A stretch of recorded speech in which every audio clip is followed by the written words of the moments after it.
Hello, welcome to episode 8 of Cyberpunk. Thanks ever so much for joining me. I have some bits of housekeeping, as always. They're actually from episode 7, but also some of them from episode 6. The reason for that is that episode 7 had to be produced quite close to when I did episode 6, purely because of family events that were happening last week. The consequence of that was that a lot of the comments that came into episode 6 were too late to be featured or reflected or talked about in any way in episode 7.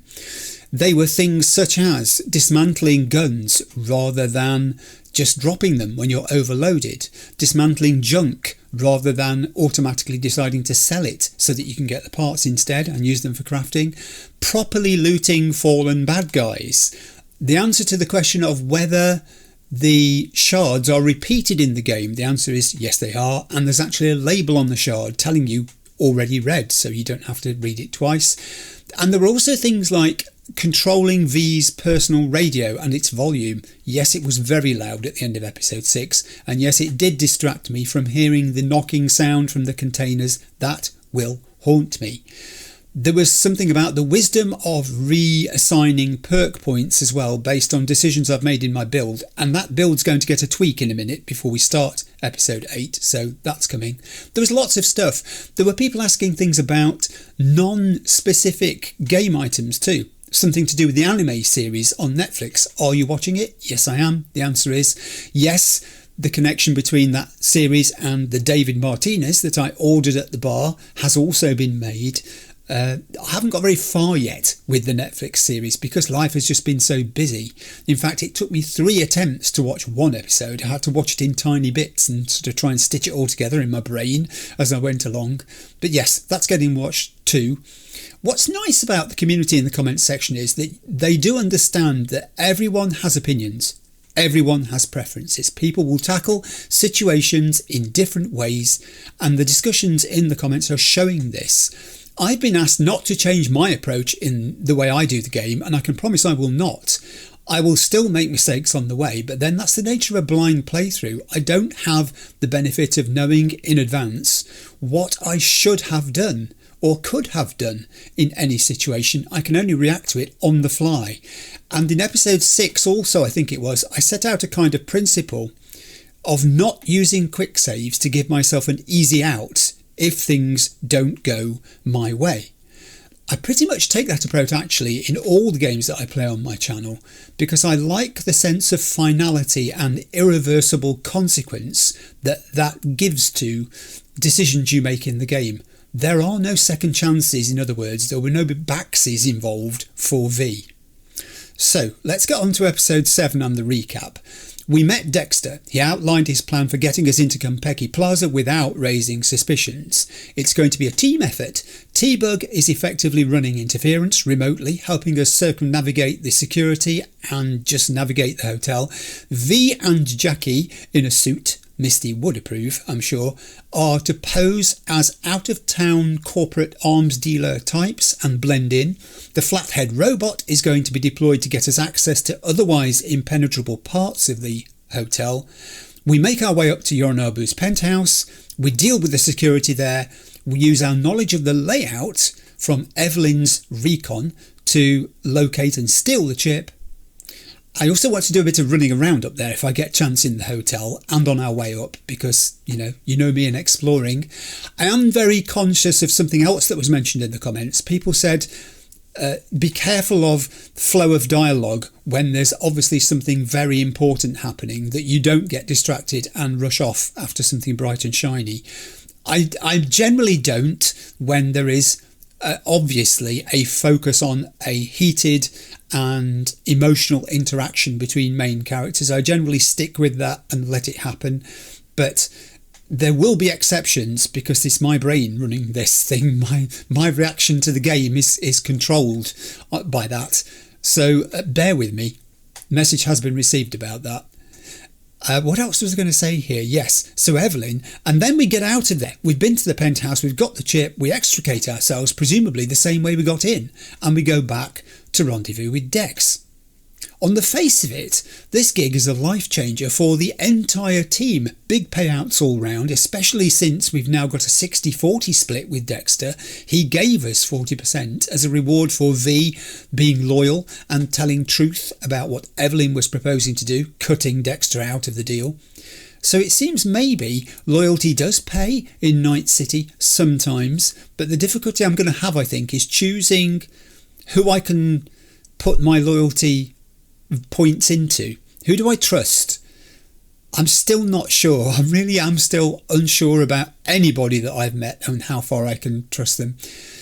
So in terms of payoffs, Jackie, he gets his big league status at last with all the trappings that go with it. He's a little in awe of things like the fancy transport that we've had, of the role playing, the high stakes for the job really. Maybe he feels this is the one, the big chance he's been waiting for, his opportunity to move up the ladder, gain status, gain influence, to be someone, to stop his mother from worrying that he's going to end up dead like so many of his relatives because he's spending too long doing other people's random, risky, low-paid, dirty jobs in the shadows. I actually hated it, and you may have spotted this, when Jackie told Claire his recipe for a drink, and I think I sort of said no as he began to do it. The thing is, having had Claire tell V that you've got to be dead for your drink to be featured in the bar, it's almost tempting fate to then read your recipe out to the barkeep. I would want to keep that recipe to myself and think, well, if I don't tell you what my recipe is, it's never going to be used, is it? And that's kind of not pushing things a little. It just made me nervous. A lot of things make me nervous about Jackie at the moment. In fact, the fact that his leg was trembling when he was talking to Dex, the nervous laughter when Dex said something and Jackie forced out a laugh. It was so fake of him. It's not Jackie, is what I'm trying to say. There's something going on in his brain, and it concerns me because he's lacking focus in some ways. I really do wish he hadn't told Claire about his drink. Wasn't it great also, I'm moving on to a different team member, T-Bug, the way that V's scanner could not find out anything about her when he used it to try and, just sort of see experimentally what it would show. T-Bug has got her exit strategy all planned. She is essentially going to retire from this business and start afresh somewhere new. Her saying that she'll cut all ties and that kind of lack of contact with anybody that she knows now, V, Jackie, it just suggests that she knows their luck is going to run out sooner or later and she's had enough. And she'll probably electronically wipe herself, erase her former existence from everything. She'll disappear. She'll take on this new life, this new fresh identity wherever she settles, and that will be her life going forwards. Evelyn, her take from this obviously, is the chip and the mysterious knowledge it possesses, which has made it so valuable in the first place. I just wonder what hideous plan she has for that chip, what she wants to do with it. And V, he gets the thing he wants most, the reputation boost. He will forever be the man who broke into the Arasaka's secretive lair, stole their precious chip right from under their noses. He will be remembered, which is what I think he told Claire was his ultimate thing. He needs to have had an impact while he's been alive so that people talk of him when he's gone. Against all of this is Yorinobu and the hotel's maybe security. We met his robot. Any guy who puts all of his defensive trust in a single robot must be fairly confident about its deadliness when defending his penthouse. I have no doubt Yorinobu is ruthless and probably unhinged. We know he's passionate about the chip being the key to this revenge power grab that he's executing against his father. If we get caught in the crossfire of that revenge, it's going to get very ugly very fast. Right, that's all I've got from episode 7. I think it's quite enough. We're actually starting the heist. I'm excited as you are because I've been told this is the sort of culmination of the prologue. So I think this could be a relatively long episode. I don't know how long. If it gets to be very long, then I'll probably take a comfort break in the middle and go and have something to eat and come back and continue from where I've left off. So please excuse me if I decide to do that. It is awfully hot again today, by the way. It is forecast, it's already 27 degrees in here, and it's forecast to make over 30 degrees. I was going to say 31, 32, but let's just stick with 30. That's hot for this country. Okay, let's go. Right, so to explain that little tweak that I talked about in the very early part of my introduction, I've come into Character Builder because there's something I want to do. Two things actually. One is a fairly straightforward one. It's been pointed out in comments, and this is my experience showing, that when I spent a point here on Road Warrior, this actually requires me to have something in place in my build which I don't currently have, and it will make it impossible for me to have something I do want to have to allow me to develop my use of cyberware. So I'm going to refund that Road Warrior point there, and instead I'm going to move it over to Intelligence, where there is another useful road related thing called Car Hacker, which unlocks vehicle quick hacks, allowing me to remotely take control, set off alarms, or even blow things up. That is very appealing. Now you'll notice I have no attribute points available and no perk points available beyond that. The other thing I wanted to just point out is I've actually been looking at the build model that is available, where you can try things out, and given that I want to be able to not be completely shut out from using traditional weapons, but also want to do some hacking and use cyberware, the recommendation came back to put my focus into intelligence, cool and technical ability rather than reflexes. That's the change. I've de-emphasised reflexes slightly and put the emphasis more on technical ability. Now, having said that, you can see there are 7 points in reflexes and 5 in technical ability. I'm not going to use reset attributes at this point because you can only do that once, I have been told. I'm quite happy to wait and build up those 3 in advance of building up body and reflexes by anything like the same amount. So that at the moment is where my focus is going to be. Do remember that I am a beginner. I have never done this before. I have no experience of it. There is this fail-safe of being able to reset the attributes if I do get it completely wrong, and there is always the ability to reassign perk points, which I'm endlessly grateful for. Right, that was all I wanted to talk about Character Creator. Now let's get back to Jackie and V. Hey, you going? He's chivying me already. Yes, I'm with you, don't worry. I'm going to talk about Jackie and his suit in a moment. What's that lady doing over there? Hello? Do I know you? Hey, Do go not on. come near me. Do not come near me. Yeah, Jackie, I'm on my way. She's watching a... That's a peculiar documentary to be showing. How very interesting. This is someone's life story. Interesting. I shall return to that.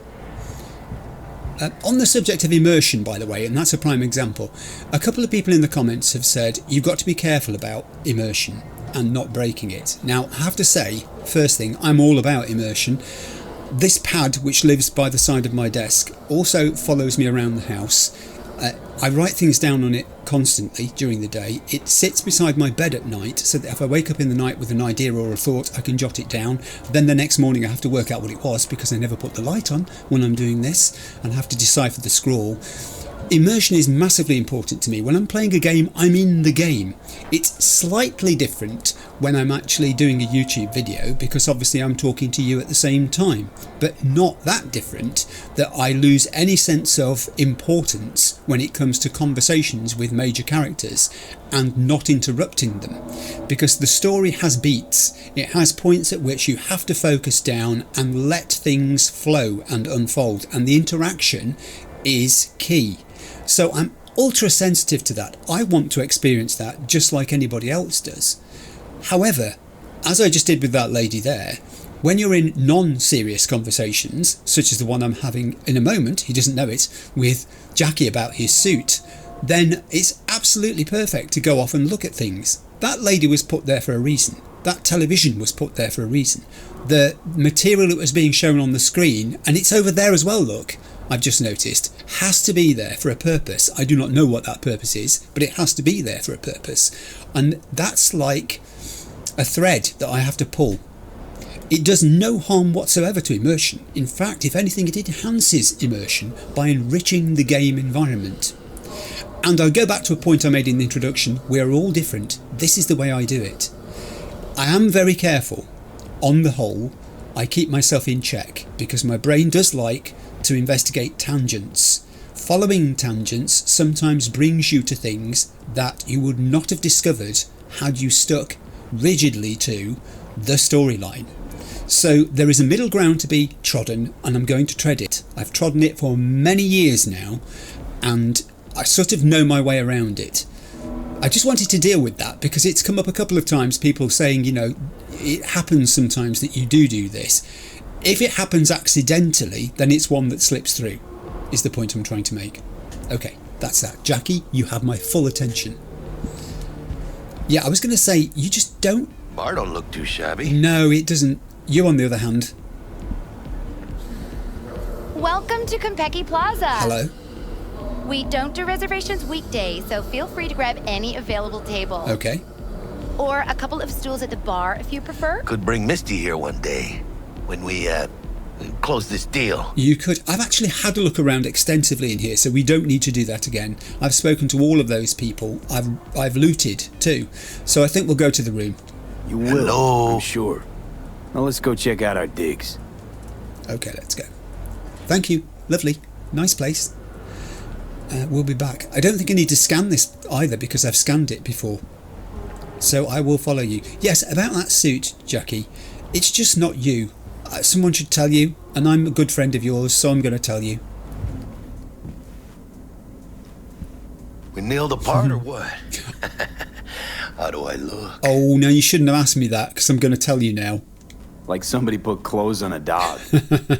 Oh, yeah, because you look so much better.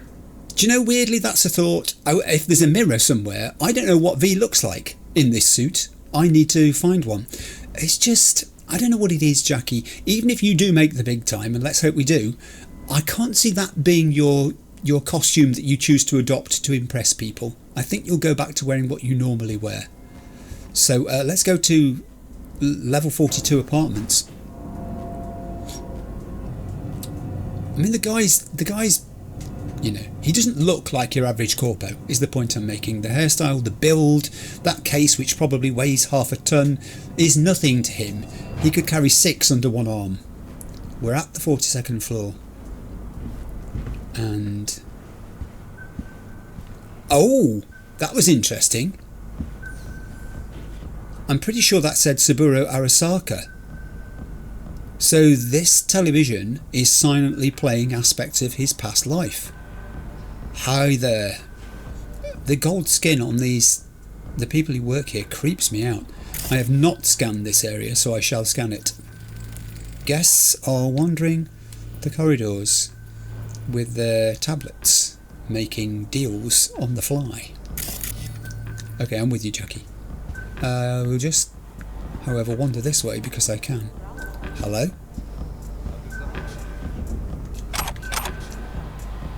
Yeah, I mean, I hope people get what I'm saying there about immersion. And many people have said, whatever you do, don't change the way you play the game. I can't change the way I play the game. It's the way I'm made. I've always been like this. So, and it stood me in good stead, actually. As I think I've mentioned in the comments, finding an outlet for this brain was not easy, but it happened. I mean, case in point, if I hadn't come out here, I wouldn't have a cigar. And also, do you not think we're meant to come out here and admire the view? Where did you come from? You went there a second ago. They shot out here behind me. I've started a trend. I'm a trendsetter. We wouldn't be able to see this. That is simply gorgeous, isn't it? There's a weird cleanliness to it as well. It doesn't look polluted and like the world is on its last legs. It's the contrast, isn't it, between the brash opulence of this area and the poverty elsewhere. Ordinary people are suffering. Not that Arasaka Corporation cares too much, I would guess. I will do that too. I'll take it. Thank you very much.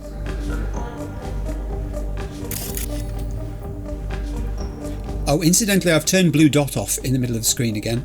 I turned it on experimentally in the last episode, and talking immersion, it's one of those things I love and hate. I like being able to see where I'm shooting thanks to having something like that. I dislike that it sort of can break immersion a little bit, having a blue dot in the middle of the screen. So tried it, gave it a go. Do you want to talk to me at all? Are you busy doing that? Hi. Like what I see, baby. You do like what you see. Yeah, you are busy. He's looking at his stats on YouTube Studio, I think, seeing how well his channel's doing, how well his latest video did.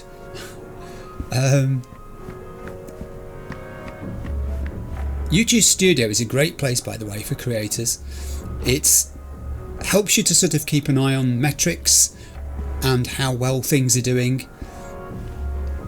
It doesn't dominate particularly, but it is the place that sometimes also I access the comments so that I can read them and respond. I quite like it. One thing about YouTube Studio is... Here we are. Lapis lazuli. We've reached our suite. One thing I like about YouTube Studio is the layout on PC. One thing I don't like particularly about it is the way the layout varies when you're using it on your phone or on a tablet or wherever. Okay, we'll go into our room. Ain't got time. We're in our room. Pretty snazzy. Too bad we ain't staying the night. Nice choice, Bug. Didn't Hi, pick it T-Bug. for snaz. Offers quickest access to the dweller and servers. Got it. Sí, me acuerdo. Now you fire up the Flathead and find the shaft entrance. Sounds simple enough. Simplicity, sometimes toughest to master. Aurelius? Aristotle? Who's it this time? Yours truly. That one's mine. Where's the shaft? Boot up your scanner. Look around. I shall do that. We talked to T-Bug. This thing is amazing. I just need to do a scan of this room because this is an unfamiliar room. Aye, we have a readable over there. And also, we have... Is this what I think it is? It's a bathroom. I can answer my question. Surely there's got to be a mirror. There's a mirror. You're supposed to look for the shaft. Yeah, I'm going to. I want to see what I look like in a suit. Oh yeah. Now, I think the only answer to that one is... looking good. Thank you. Okay, you'll do. We can stop looking now. Very good. Also something that came up in the comments. Still nothing? Come on, can't be that hard. Yeah. This is a non-crucial moment, so I'll do this now. Someone talked about shards, and I'm saying this because I've just seen one over there, which I'm going to go and pick up and look at.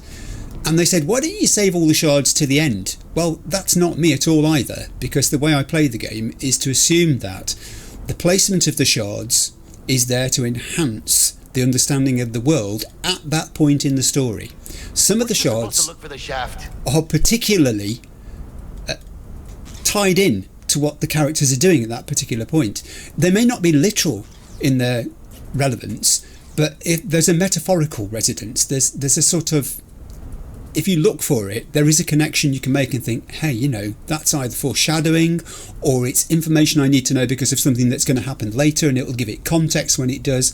So my preference is always to read the shards. Come on, can't be that hard. Do you want to do it? Do you want to do it here? You go scanning. I'll ask you if the Flathead's ready in a minute. Is it ready? Flathead prep to go? Almost there, carnal. Good, you see, you concentrate on that while I talk to the good people about shards and reading them. The thing about them is, that's how I like to do them. I like to pick them up and read them as we go. I don't think it's necessarily a good idea to save them all till the very end, because you lose that input during the course of the game. I mean, look, there's a window here. You don't have to go and look out of it. Weren't you supposed to look for the shaft? But look at what happens when you do. That is breathtaking. It's just beautiful. Okay, now I feel like now I'm in some really elite hotel. Only people who've made it get to see that view. And boy, do they look at it and think, I am in the big time when they do. Right. Still nothing? Not at the moment. Can't be that hard. No, it's fine. There's a shard over here. It's calling me and I shall read it. I paused for a drink of orange there. There'll be many of those. It's 28 in here. It's 33 out later. It's going to be hideous. I'll edit these things out, obviously. This shard illustrates exactly what I was talking about a few moments ago, why I like to read the shards during the course of gameplay and not save them up. This is about Yorinobu Arasaka himself, the perfect time to read it. In many ways, the story of Yorinobu Arasaka resembles an ancient parable. The younger son of one of the modern world's most powerful CEOs renounces his heritage, forfeits his birthright, and instead chooses a rough and tumble life on the streets of Tokyo, only to later scamper back home to the warm sheltered bosom of his family with his tail tucked. At least that is the story most have pieced together from official sources. But why did Yorinobu betray his father in the first place? Why did he return? For several years I dug deeper, followed leads, reached out to his former friends and acquaintances. Slowly I began to unearth answers to some of the public's most burning questions. Yorinobu was born in Tokyo in the early 21st century, the first child to Saburo Arasaka's third wife, Michiko. By all accounts, he seemed a happy child that grew to become a pleasant young man. That is, until his graduation from the University of Tokyo at the age of 21. Following the ceremony, the Arasaka family threw a party in his honour. At some point in the evening, Saburo invited his son to his study for a private conversation. What transpired there is wholly unknown, but after corroborating varied accounts, it is clear Yorinobu must have slipped out of the party and the estate only a few hours later, gone, a whisper in the night. Over the next few years, various eyewitnesses spotted Yorinobu in the company of a nomad group known as Kotetsu no Ryo, or the Steel Dragons. As part of this youthful rebellion, he purposefully involved himself in altercations with our Arasaka agents and promoted anti-corporate slogans. After his family eventually confirmed Yorinobu's involvement, Saburo renounced his son and Kei, Saburo's eldest son, swore to exact revenge on his younger brother. Ironically, it was later at Kei's funeral that Yorinobu at last reconciled with his father. Stubbornly proud to a fault, many were surprised by the Arasaka patriarch's conciliatory approach. What caused Saburo to change his mind? What role might have Yorinobu's sister Hanako played in their peaceable reunion? That much remains yet to be discovered. Interesting, he has a sister. And I would not have known that had I not read that shard. Okay, shard read. Now I've got to find the entry point for the Flathead.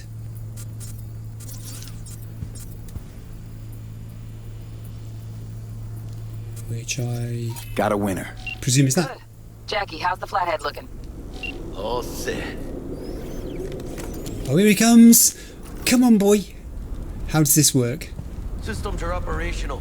Charge it 100. There he goes. He's gone. He's gone, Jackie. Mierda. Little gonk stuck. Oh, Just gonna stand there and look at it? Gonna have to switch to manual control. V, take the control shard from Jackie. Gonna link your Kiroshis to surveillance so you can guide the bot. Jackie looks on edge. Did you see him there? The way he was pacing up and down. Look at his facial expression. First, I have questions about surveillance, actually. Having seen those cameras. Surveillance covered the whole hotel. Mm-hmm. Even the bedrooms and the suites. Guests don't care? You'd be surprised what people are willing to give up to feel secure. Lucky for us, Yorinobu's an exception. Penthouse is dark, no hotel security. Good to know. Also, if you've got the chip, why do I need the chip? Why me? Why do I gotta slot it in? Unlike someone, I haven't run on my tab with Vic. Got last-gen firmware. No flow. Just do it, brother. Ain't got all day. That's a really good excuse, and one which I may borrow from you next time someone asks me to do something dangerous. Give me the chip. Give me the chip. Here. Here goes. Patching you Ooh. through to in-cam view. Might get a little disoriented, but don't freak. Okay. Oh. How did that work? Okay, got a clear view. Who are you? You're still locking people out of their homes. Get him to the next vent. Places of work. Arasaka will cover the cost of any and all penalties assessed. This isn't about the money. It's election season. How do you think this will make me look? People will start saying I've lost control of Watson, district I'm from. A week. That's all we can promise you. We will try, and that is all I can promise you. Wow. So there's an illustration of the sorts of dirty dealings that go on in these places. That's the mayor and his colleague, and they're in cahoots with Arasaka Corporation. Hand in glove. Did you get that, Flathead? Did you? I hope you stuck your robotic fingers in your ears. Scan for a way into the vents. I'm doing this. There's more dudes over here. John Lucas, no affiliation. Arasaka brought a guard with them to this little meeting, and there's my vent. I found it straight away. Let's do that. Enter shaft. Where's it? Oh, there he goes. Come on. He's very quiet. You can hear his little feet tapping though. How do they not see that? How do you not see that? You're not very observant security guards. Are you? Is he going in? He's just sitting there. He's in! Okay, Flathead's in. Yes! Patching you into next cam now. Okay. T-Bug.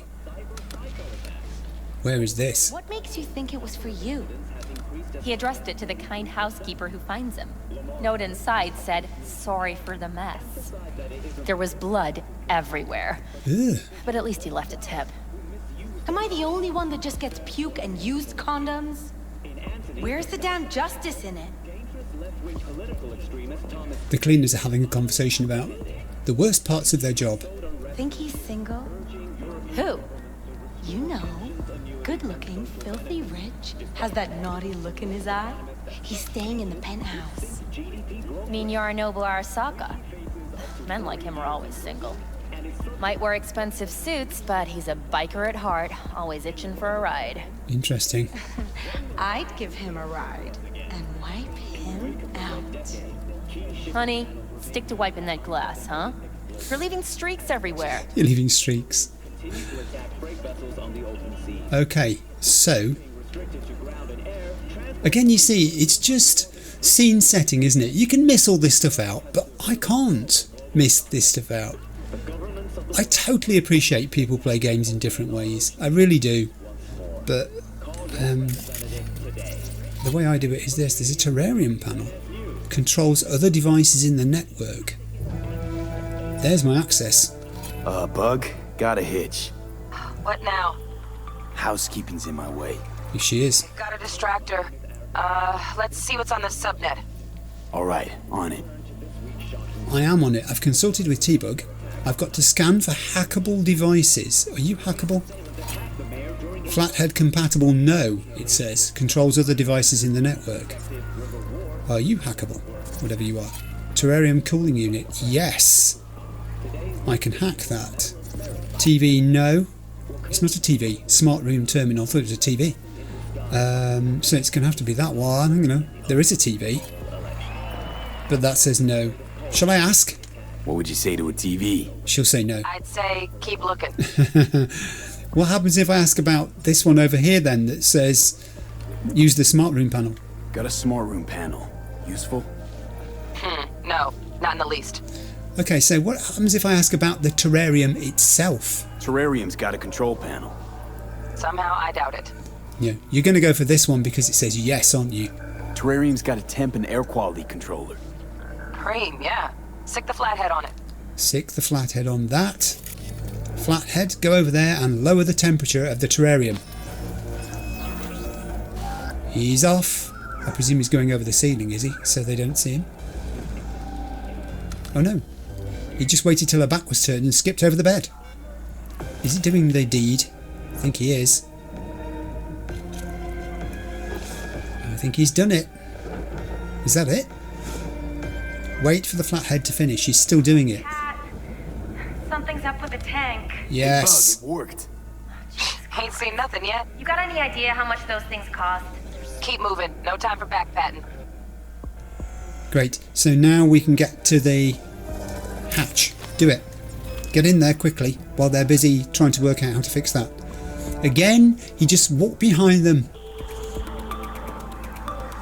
Yeah, I don't think you can have a job in security. Where are we now? Okay. Scan for a way into the vents. Scanning. Well, that's straightforward. There is only one way. Go. Here he goes. That bit was easy. I like that bit. Are we going to a new place? Okay.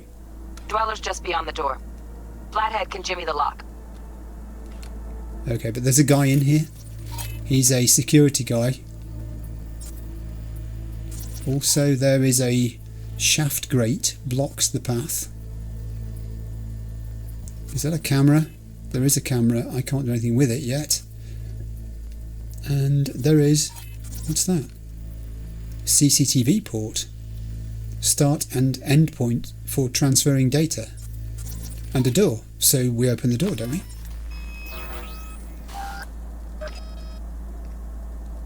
Yeah. Looks like he's having trouble.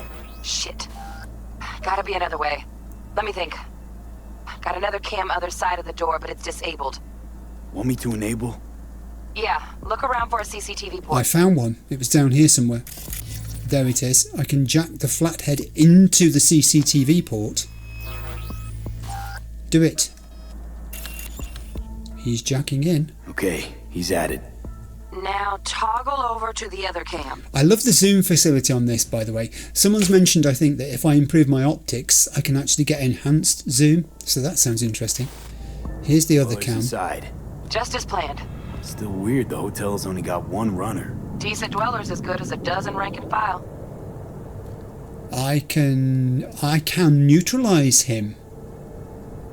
How about that? Can I just do a scan here first? That's a screen. That's a screen. That's a netrunner chair. Can I neutralize him? Camera. Let me neutralize Flathead him. ought to be able to neutralize him. Good thinking. Let me graft a demonoid onto your link. And you know you gotta jack the Flathead directly into his chair, right?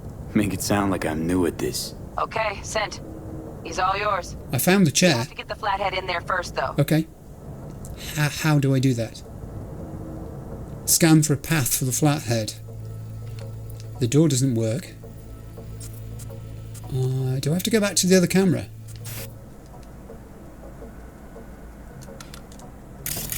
Oh! That blocks the path. Go back again. So there's a door. Ha ha ha ha ha! I found a hatch. May link both rooms, looks like. Let's figure it out. Now toggle over to the other cam. Okay. Might have found our way in. Send the Flathead over there, then toggle over to the second cam. Okay, this is fun. I'm enjoying this immensely. So now it's going to get in through there. And then I need to toggle over to here. Presumably it's going to come through. Yes, he did. There he is. Flathead into the chair, V. Jack in. I will go to the chair and tell it to jack into the chair. My little Flathead friend, who really needs a name, don't you think? I think he should have a name. He's going to jack into the chair. I think he's... Got him! He's done it. Love those demons. Flathead stays, right? To keep an eye on the Dweller, yeah. Punching into Konpeki's main net. You go ahead and log out. That was cool. That was smooth. I enjoyed that. We're back. Así es como se hace.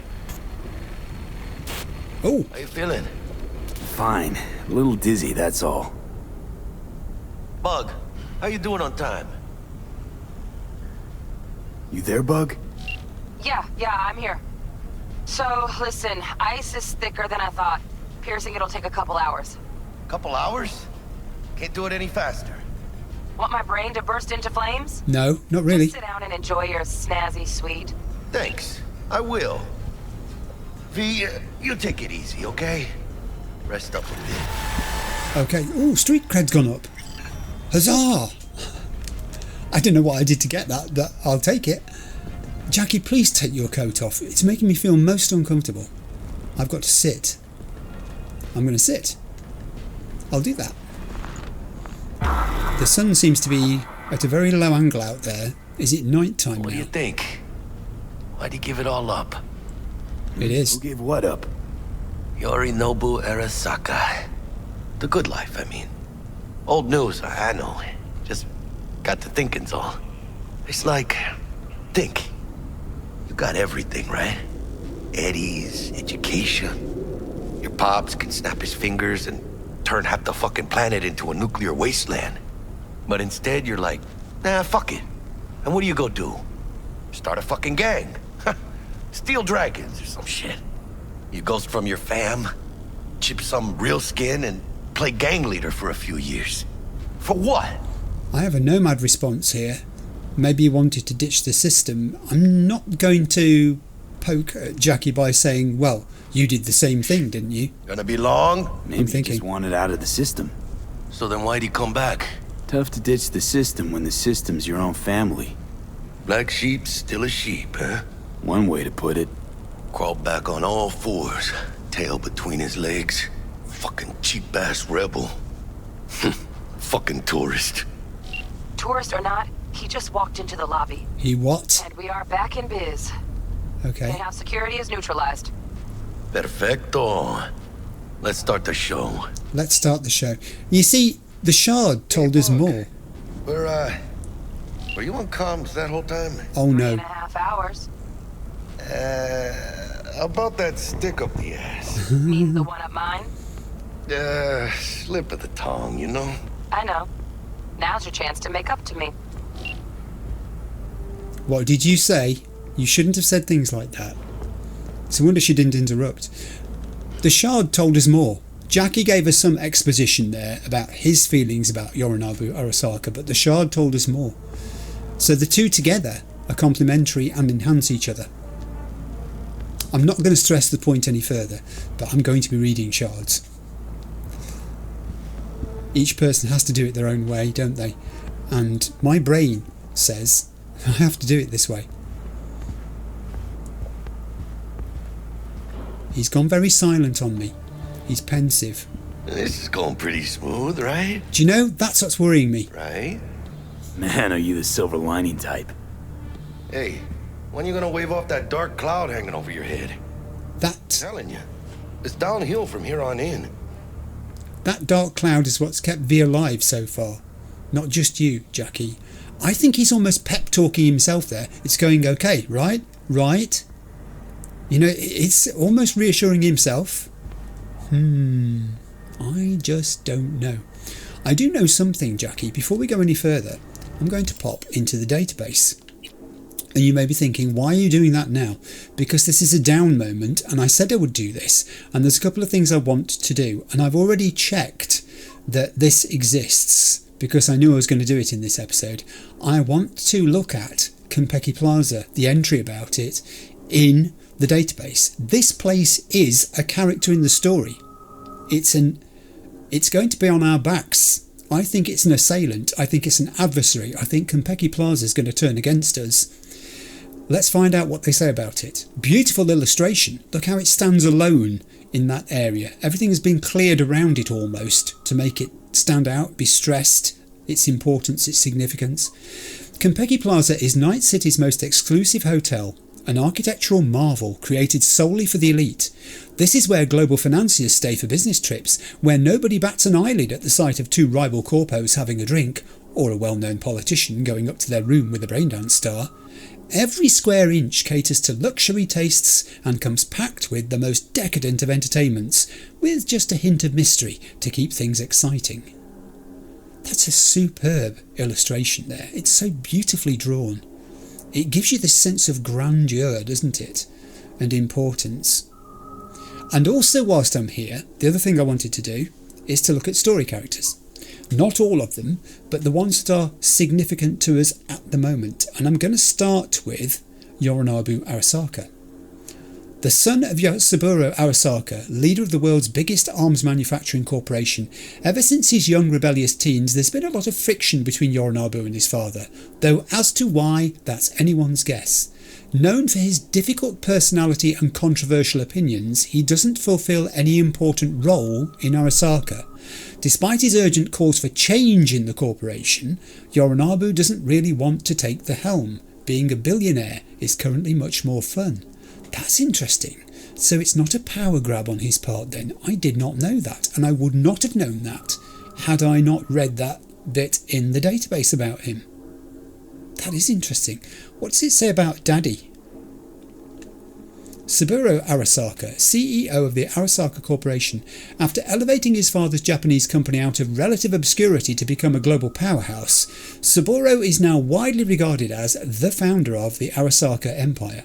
This former Japanese Imperial Navy pilot transformed into the ruthless businessman who now stands at the helm of the world's largest arms manufacturer. He is a man who for decades has been rumoured to be able to force even the most cold-blooded assassins to commit suicide at his command, which may say as much about his virtually absolute rule as it does his extraordinarily prolonged lifespan. Wow, Japanese Imperial Navy pilot. That's the stuff that's on the screens around the hotel. It's all about Saburo Arasaka and his past. The black and white documentary footage. Of course it is. Okay, let's read up on T-Bug. Let's do our team. T-Bug, good picture, is a textbook example of how solos and netrunners really aren't all that different. Both take on risky contracts that usually end in dust-ups with corporations or the law, ever walking the tightrope between life and death. After all, black ice isn't any less dangerous than taking a bullet. T-Bug's well aware of this fact, and as a legit specialist in her field, she's fully within her rights to be picky about her contracts. Unlike more reckless netrunners, T-Bug intends to sail into retirement age, preferably with enough eddies to leave this city behind for good. That is her exit plan. That is her exit plan, right there. Let's look at Jackie. Good picture of Jackie too. A proud son of Haywood and an even prouder son of Mama Wells, Jackie's stubborn. When he wants something, he won't stop or shut up about it until he gets his hand on it. Jackie always wanted a lot out of life, maybe too much. As a teenager, he joined the Valentino's gang, but realising how much he was capable of, he quit. For years he hustled through the unforgiving world of merc work, because you need more than a go-getter attitude to sit at the big boys' table. You need street cred. Jackie's life goal has always been to become a legend at the afterlife and make a heap of eddies along the way. Yes, and we're all worried about that. I'm worried about that. It's still on my mind now. Let's look at V. Roaming the Badlands, looting scrapyards, raiding fuel depots, life on the road wasn't easy, but growing up in a nomad clan has its perks: honesty, integrity and the love of freedom, qualities that few in Night City possess and no amount of money can buy. That's the text from the very intro screen at the start, where you chose your type as you went into the game. They're keeping quiet about other aspects of V. That's very clever on the part of the devs. We don't know his background. It's going to be explained, I think, as we go along. I'm not going to do everybody here today. I am going to do Dexter Deshawn because he's the guy who centres. Dex never shot hoops, jumped roofs or pulled a trigger. Likewise, he never felt the need to plant his fat in a netrunner's chair or splice cables in a sooty garage. Wait, never pulled a trigger? Yes, that's right, Dex never popped lead in his entire life. People, that's what Dex was good at. Dex is one of the biggest fixers in Night City. He's a pretty big deal, both literally and figuratively. Word on the street is that there were complications from his last job, but that's just the nature of biz, ain't it? Besides, when someone like Dexter Deshawn has a gig for you, you don't ask questions, you just shake on it. And we did, didn't we? I'm going to also do Judy, who we haven't seen for a bit. Good picture. Judy Alvarez, one of Braindance's most gifted editors and a skilled techie. If she wanted to, she could get hired at any corpo entertainment studio and make bank. But Judy values her independence too much to sell out. She rejects every offer that comes her way. Her anarchist spirit drew her to the Mocks in the hope that they could improve the lives of people in Night City. Her biggest flaw is that she can't keep her mouth shut in the face of injustice, something that always gets her in trouble. For some, though, it's her greatest virtue. I like Judy. Don't know her well, but I like her. I want to look at Misty while we're here as well. That is a great picture of Misty. While Victor is a healer of bullet and blade wounds, Misty is a mender of broken spirits. Misty's Esoterica, a small shop in front of Ripperdoc Clinic, is stocked with an assortment of aura-cleansing incense sticks, yarrow stems, Tibetan Book of the Dead shards and pendants for good luck. Though Misty gets more customers than Victor, this smart and sensitive woman somehow always finds the time to help her friend in difficult moments, at times almost taking on the role of a full-fledged nurse. Interesting. And the last one I want to do out of this is Delamain, because Delamain. If you ever wish you could leave your problems at the door, make sure it's the door of a Delamain luxury cab. Delamain is the only cab service in Night City managed by an artificial intelligence and prioritises passenger safety as highly as comfort. Delamain's intriguing personality alone is reason enough to travel in his company. He is likewise an excellent business partner due to his boundless dedication to improve the quality of his services through effective management and innovative technologies. Sponsored by Delamain Corp. Delamain. He's a one-off, isn't he? Right, let's go back. I just wanted to do that little bit of scene setting because these are the people and this is the setting, this is the place where it's all going down.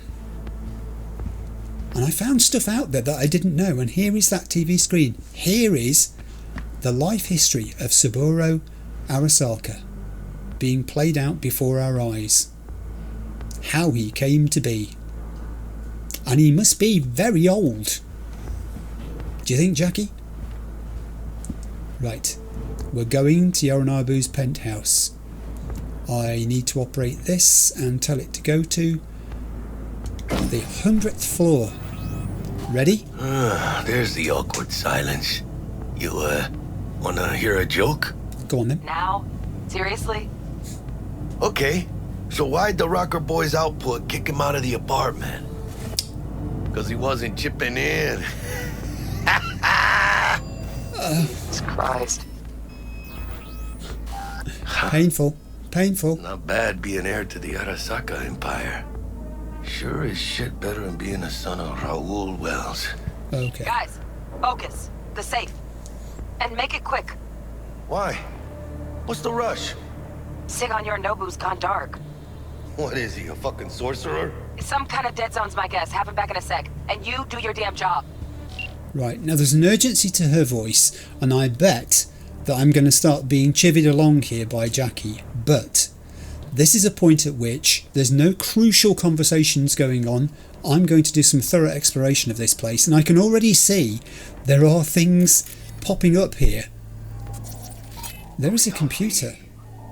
Yes, there is a computer. I am going to use it. Let me in. There are messages on the computer. I'm going to read them. Hurry up, V. No, this is about the relic, and it says urgent, and I think it could be important. This is from Anders Hellman to Yorinobu Arasaka. Please forgive me, but the matter is truly urgent. The biochip must be returned to the laboratory immediately, otherwise I cannot be held accountable for either its state or functionality. I assume you have been misled, but let me be abundantly clear now. The relic is not ready for use in its current state. I will continue attempting to contact you by any and all possible means. I would be happy to explain everything, even over a phone call. Yours sincerely, Anders Hellman. The chip isn't in a usable state. Your time in the clouds. This is from someone who works at this place, presumably, to Yorinobu could be back any second. Yorinobu Arasaka. Dear Mr. Arasaka, as always we thank you for using our services. We hope Clouds was able to make your stay in Night City more pleasant, unforgettable even. We would be honoured to serve you again. And she's the senior VIP services representative. And hurry up, V. This also says Relic on it. Oh, Ronald Cheever to Yorinobu Arasaka. Following up on our last conversation, we are still very much interested in cooperating. Got no time for this. We have got time for this, Jackie. We have. For our agreement to succeed, we only require a sample biochip with a valid engram. The only question is, why must it be Johnny Silverhands? Got no time for this. Ronald Cheever, Netwatch Operations Manager. They want the chip with a valid engram, but they don't understand why it has to be Johnny Silverhands. Hurry up, V. That is interesting. That's actually fascinating. What's in files? Oh, this is the invoice. Cloud's invoice number, blah, blah. For services provided under VIP subscription package, insured service, multiple encryption of DOL data, guaranteed immediate deletion of data following session, automated payment. Your 7 minutes in heaven, thank you. What did Yorinobu Arasaka get up to? I don't think I want to know. Right, scanning. Hurry up, V. Yeah, I'm going to scan thoroughly. There are things to find here. We may not be able to find them once stuff starts to go down. Let's no time for this. Take the Eurodollars. There is a shard called the Relic, which I'll read because it's about the Relic. No time for this. We have. I need to read that. The Relic, why all the fuss? For years, experts in the field of cybernetics, neurology and psychology have been desperately trying to merge human consciousness with silicon. Until now, their efforts have been unsuccessful. Though scientists have managed to create artificial intelligences that can compare or indeed surpass human intellect, copying the human eye has remained beyond our capabilities. Attempts to do so have merely resulted in sophisticated chatbots, digital beings capable of mimicking human speech and mannerisms, but devoid of self-awareness. Today, experts from Arasaka announced a breakthrough. Their newest project, dubbed the Relic, allows human minds to be copied onto shards no larger than a cred chip. What's more, the shard can be slotted into one's neural port, allowing its user to hear and see digitised personality constructs. Sadly, I haven't been able to personally examine the specifications of this remarkable piece of technology. Access to the Relic is heavily restricted by Arasaka, and only a small select group of testers are allowed to participate in the program.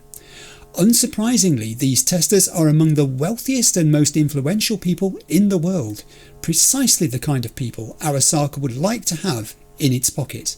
For the ordinary consumers reading this, don't expect the Relic to hit the mass markets anytime soon.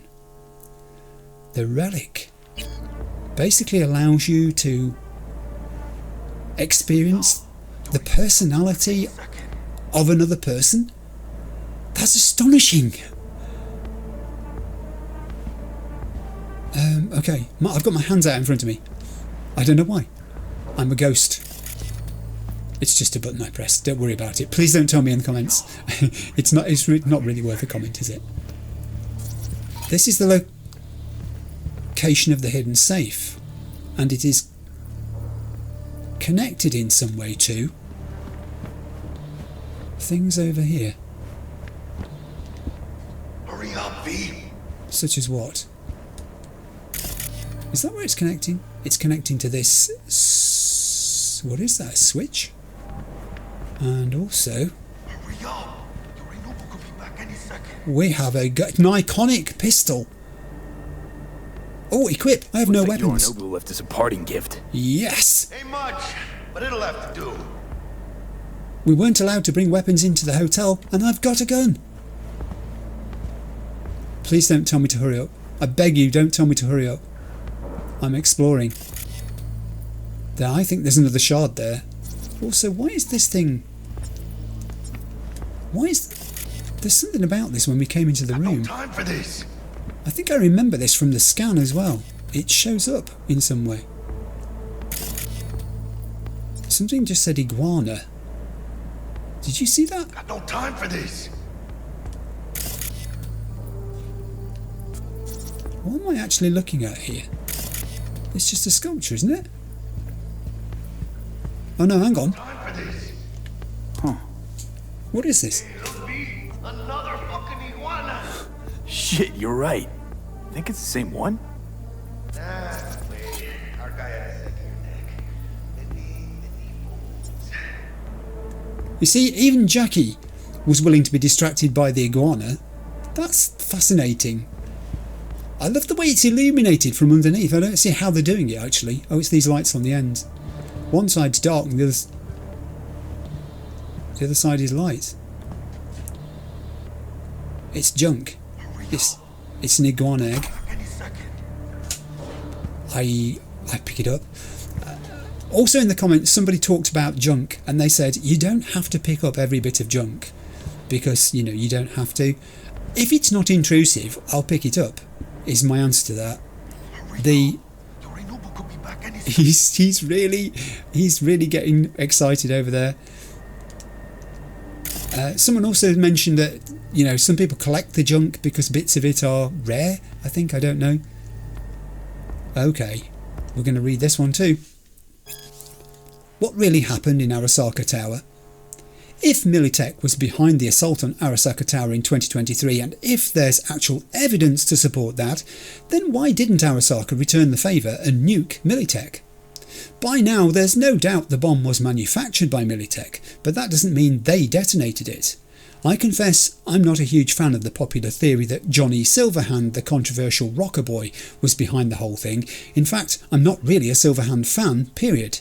Silverhand was a poser and a blowhard, not someone who would actually follow through on his grandoire's bluffs. Full disclosure, I just don't think Silverhand would have had the balls to pull off something like that. Let's think this through. Who hates corporations the most? Nomads, obviously. Remember that mass market BD called Badlands Raid from the 20s about a band of nomads who attack a Militech convoy? Well, guess when it premiered? That's right, on the night of the attack. Coincidence? I think not. Yes, there's a Silverhand cameo in there somewhere, but that's just a marketing ploy. A BD scrolled by a bunch of cactus huggers wouldn't sell for any without a recognisable face. But I'm more intrigued by the main actress. How is it she didn't star in any other production despite Badlands Raid's huge sales? Where was she during the attack? That's intriguing. That has... Oh... I want to know about that now. I want to know about it. I will drink that because I think it may help me. I'll have that. The champagne bucket, thanks. And another shard here as well. There, under the floor. Look around for a switch. Thanks for that. I shall do, T-Bug. But also there's a... It's not letting me pick that one up. Yes, it is. I've just got to get in the right place. It's twitchy. I'll put my gun away. That might help. Here we go. The Flowers of Silence, a biography of Hanako Arasaka. This is his sister. If I had written this biography on the basis of publicly available material, there would be two sides of this story, not to mention the forward, afterward and the acknowledgements. Everyone knows that Hanako Arasaka is a very private individual. Everyone has heard about the tragic death of the last reporter who attempted to pen her life story. 10 shots to the back. Suicide, according to the police. That's why when my publisher asked me to write this book, I had to politely decline. Then, when I saw the advance they were offering me, I started to reconsider, and finally when I discovered that Arasaka's PR department had given its stamp of approval to interview numerous members of Hanako's entourage, I was on the next flight to Tokyo. Soon enough, however, I lost my original enthusiasm. The people Arasaka sent to me to be interviewed repeated the same answers to all questions, clearly memorised by heart. After a month's worth of research, all I had was... Hanako Arasaka is the daughter of Saburo Arasaka from his third wife Michiko. She was born in 1999 in Tokyo and has only left the city 5 times in her life. Living a cloistered lifestyle, she never fulfilled any important role in the family business. She is very close to Yorinobu Arasaka, the black sheep in the family. I was ready to give up when in the archives of a local TV station I found a recording of the opening of an Arasaka branch in Fukuoka, graced by the presence of none other than Hanako herself. She played the piano, Debussy's Reverie. Why that piece? Why play a dreamy, introspective song while surrounded by stoic Japanese businessmen? Her golden fingers caressed the keys. I was mesmerised. Tears rolled down my cheeks as I listened. That's when I knew I had to finish this book. I had to meet this enigmatic woman and find out who Anako Arasaka really was. Very good. See, Jackie? We're learning about the family. Hurry up, V. I surely will, my friend. The last time I was here, if I remember correctly, there were stairs. There are stairs. I'll just have a check up here. No time for this. We have got time for this. It's fine. Chill. There are doors. By the looks of it, are they doors? I think they're doors because they've got a seal Hurry up. down the middle. Could be back any second. He could. Wait. I think it's because I've got the gun in my hand. There we go. I'll take his... I've taken some of Yorinobu's clothing there. That's a souvenir. And I'll have that cashmere as well. There's nothing else up here. Yeah. It's okay. I'm leaving till last, pressing that switch, because I think that's going to be the thing that triggers the next event. Because that's... He could have been back any second, and he hasn't been, Jackie. Which is my key, that what I'm doing is okay. I think I've been everywhere. I think I've used everything. I think I'm ready to push the button. Are we ready? Do it. Bingo! Got something ejected. Come here, V. I'm on my way. I feel like a surgeon about to operate. I've got my hands out in front of me as if I don't want to contaminate them. What now? Jack in your personal and make us rich. On it. I got to jack into this thing. That gives me something to do with my hands. Your We're turn, in. Bug. Give me 2. Excellent. She's breaching. Whoa. We got winged visitors. Bug. Don't know who, but staff's a buzz. All 200 on their feet can't keep still. Can't say I like this. No. How much longer, T? Shit, Yorinobu's penthouse bound. He's what? Fuck him! Open the safe! Almost got it. We're almost there. Cream. We're in. Preem. Is this it? Let me look to this, huh? Do it. Relic intact? Bioshard integrity, 100%. I'm guessing that's a yes. Good, let's go. Mission accomplished. Now I'm with you. Let's get out of here. Everything is done. Let's go. Hey, we did it. Fuck, too late. Yorinobu's about to walk in. Find cover. Where? That pillar, try that. Are you fucking kidding? No! The fat- Inside it, now! This thing... Is that the thing I was looking at earlier, which I couldn't work out what it was for? Now I know what it's for. How do we... It does it all by itself. Get in. Oh, it's going to be tight in here. We're in. Which don't solve our problem, T. I fucking know our problem's still there. Let me think for a sec, okay? Okay. Oh, the lights came on. That's Yorinobu. That's Adam Smasher. That's his robot. Bodyguard. Wars. Night City legend. Bleak motherfucking one too. What's the play? We wait. Are they here yet? They approach from the landing pad? Fuck are they talking about? Bug, who we got incoming? Nuh-uh. No fucking way. This isn't happening. Ooh. Saburo Arasaka? The Emperor. Yet another ass-licking legend. Shush. Doubt this could be soundproof. Daddy's come to visit.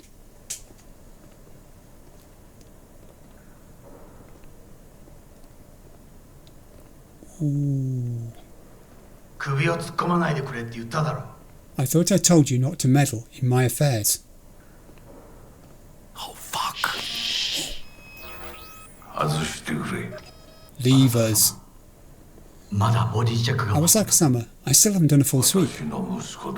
This is my 例 son. のものを回収しま Of す。 course. Should I retrieve what we came here for? I will handle it. You may go. I'm going to have to translate this, otherwise... Close.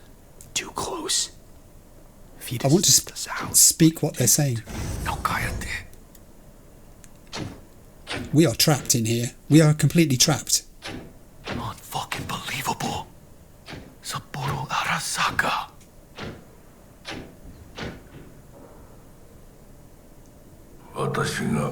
Did you think I wouldn't know it was taken from me? Actually, I don't think of you at all. Ever. You see, that's your problem. You think the world revolves around you. Arrogant. Why did you come?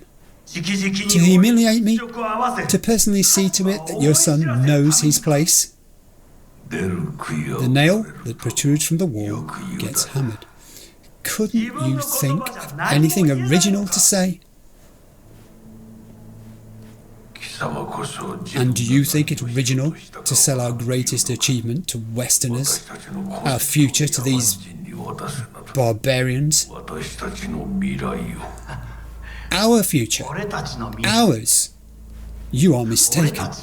You've only ever cared about yourself and your sick schemes.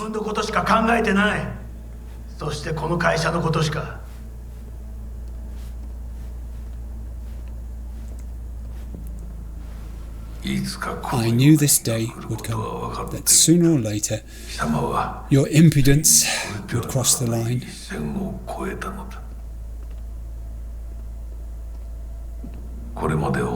There is much for which I could forgive you, but for treason? No.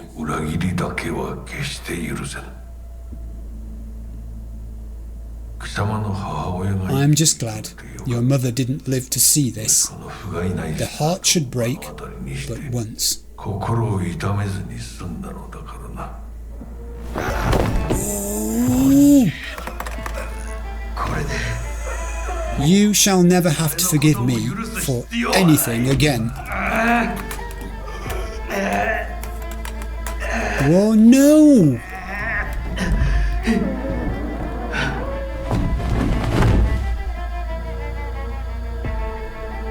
What? Just... Fuck me.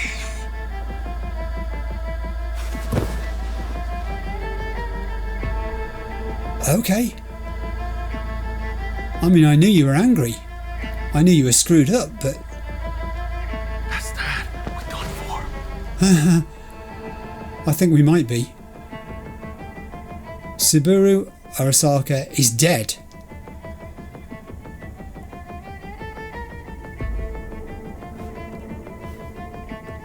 What now, Yorinobu? I wish to put the hotel on lockdown. May I ask why? Saburo Arasaka has been murdered. Code Red initiated. Attention. Code Red has been initiated throughout Konpeki Plaza. Oh no. Please remain in your rooms and follow all instructions given by staff. We're never going to get out of here now. What happened? Someone poisoned my father. Poisoned? It seems so. Yorinobu-san, I don't... What is your job, Takemura? I don't follow. It's a simple question. Answer it. To protect the head of the Arasaka family. I do sincerely hope you'll do a better job of executing your duties from now on. Forgive me, Arasaka-sama. I shall not disappoint. Wow. You're self-appointed head of the Arasaka family. And... the place is on lockdown. What the fuck just happened in there? Yorinobu just offed Saburo. What? His own fucking pops. Indeed. You know what this means? Security's gonna swarm them Yes. any second. Oh my god, we're so fucked. V, there's time for thinking and time for getting the fuck out. Let's go. I kind of agree with you. Right, now. I just pressed the map button there. I was just so excited. Where is Yorinobu, T-Bug? Where's Yorinobu? I don't know. I've lost cam links. You've what? Whole building's being put on lockdown.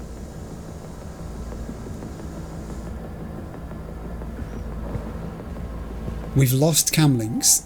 That's terrific. Now we have no navigational aids to get around this place. Got something. Window, now! Hang on, hang on, hang on. This body is lootable. And it's an iconic knife. And his dog tag. Now that might be an example of some loot that you want to keep, the dog tag, that used to belong to Subaru Arasaka. The window is open. Apparently. Releasing the lock. Thanks. Should see a ladder. Ladder. Oh, fuck. Oh, no, no, no, no, not now! Come on, T-Bug. Bug! Pinche Dios santo bendito! Just lost T! Fuck! Fucking major leagues. Happy now, Jackie? What do you mean we've lost her? Lost in what sense? Escape the penthouse through the window. Lost in what sense, game? I was just reading about her. There's the ladder. Hang on. Hang on. I'm being funneled here. No. I'm being funneled here. I can feel it. There was more than one set of doors here. There was a set of doors upstairs. There was a set of doors upstairs. And it was locked. Presumably those doors were locked, I don't know. Maybe they weren't.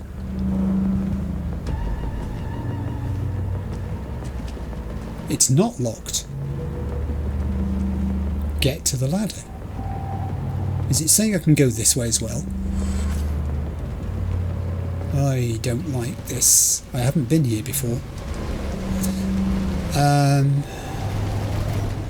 I always had this rule when I was playing games, never to enter an unfamiliar area unarmed, if at all possible. It has served me well. In The Last of Us, when I was playing Last of Us Part 1 and Part 2, I was constantly telling myself, what are you doing? Unfamiliar area. Find a weapon. Ooh. Got 2 guards. So let's do our thing. Let's just check on them. Subaru's bodyguards. He left them on the roof. You should have gone with him. Come on, get to it. I got a relic to protect. Big mistake by Daddy. Oh, Daddy, they're not taking his bodyguards with him. If Arasaka had taken these bodyguards, he'd still be alive. They've just split up. Also, there is presumably his vehicle that he arrived in. Okay. We'll try to do this a stealthy way. Without actually using cyberware to incapacitate him. I'm hoping his friend doesn't see me though. Stand up, get a little closer, and take down. He's gone. And his body is lootable, and I got some experience points. I will take all of those things. And I will equip that, because I've only got the pistol. Now I've got 2 guns. Terrific. Let's go back to the pistol. His friend's over there and he's facing the wrong way as well. So, oh no, he's not. He has a route and he's following it. I'll keep in the shelter of the vehicle until he stops. There. I think I've got a little bit of time, not much. Oh, I don't think it's as long as I thought it was. And take down. And I hope you've dropped something good too. He has as well. Take them all. He's probably got the same weapon. I mean, I'll take it because I can sell it, scrap it, whatever to it. I don't think my weight at the moment is too bad. I will just check. 52 out of 200. Fine. Absolutely fine. Can we get out of here using this thing? Can we actually use this to escape? Well, open the door. Forget trying to pilot this thing. Don't know what I was expecting. Unauthorized access attempt detected.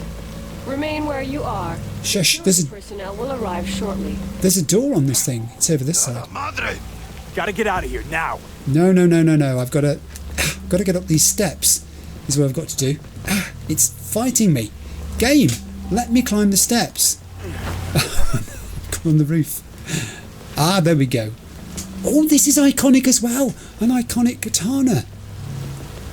I shall equip that for now in the third slot, because why not? I've only got two guns. I mean, I'm going to stay with the assault rifle as the one I want to actually have in my hand. You look at that. That's nice. I mean, nice in the sense that if we have to do something, this is a data bank. Diary, read message. I can't. It's encrypted. Top to bottom. Crack security. Okay. Oh, it's one of those. Oh, I've only done one of these and I failed it. So I need a 1C followed by a 1C followed by a BD. So 1C there will give me a 1C there, which will give me a BD there, which won't give me an E9. That won't give me an E9. Okay, let's try that again then. 1C there gives me a 1C there.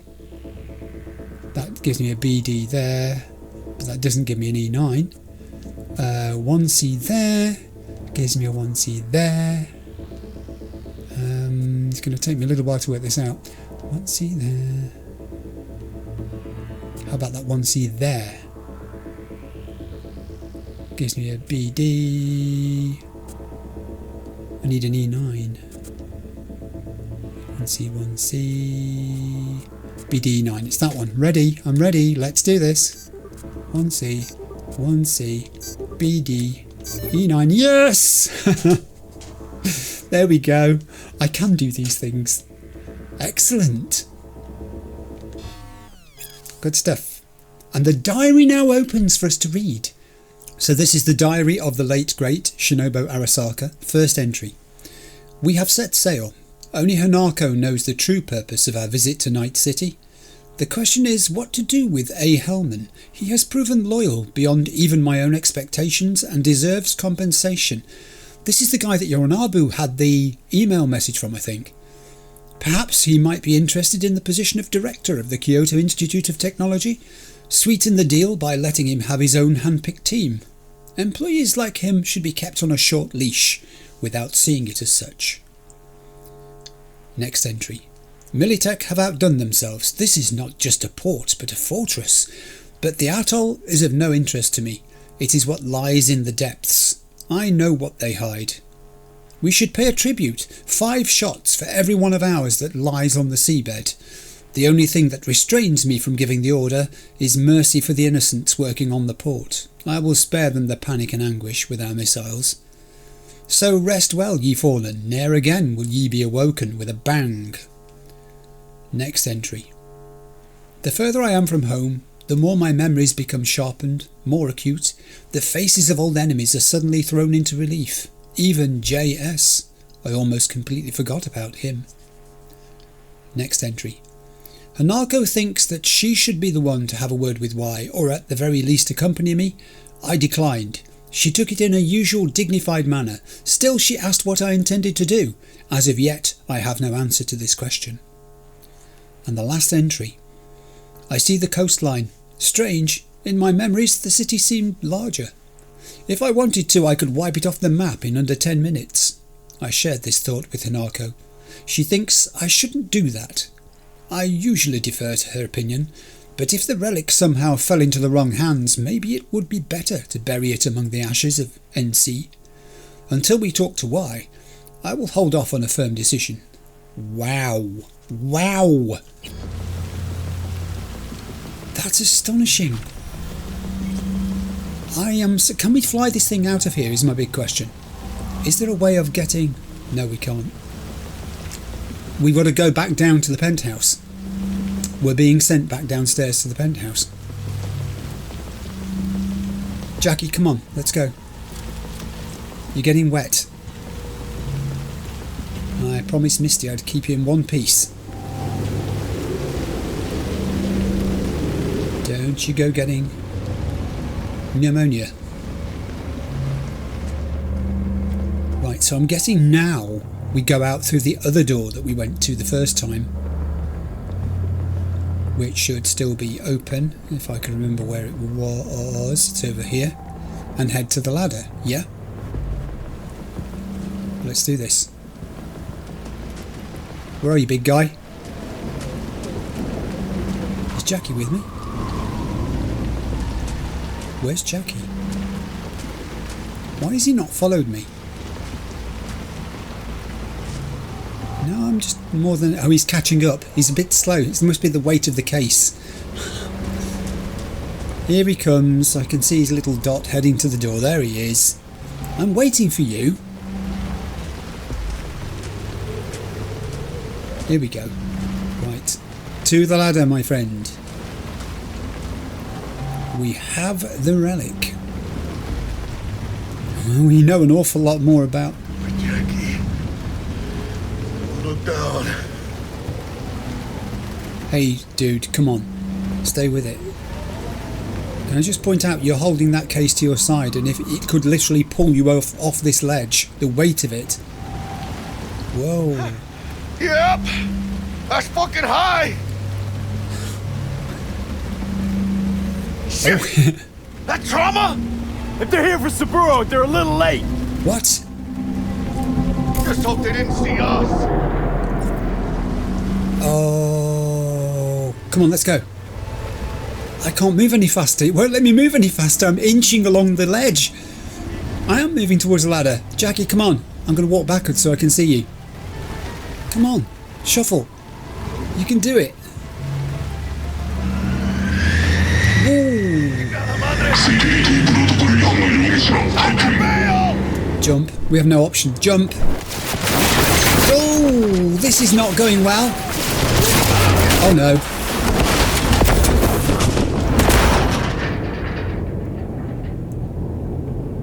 It's gone dark. Oh, okay, that hurt. Oh shit! Ooh, close one. Yeah. The relic! Madres!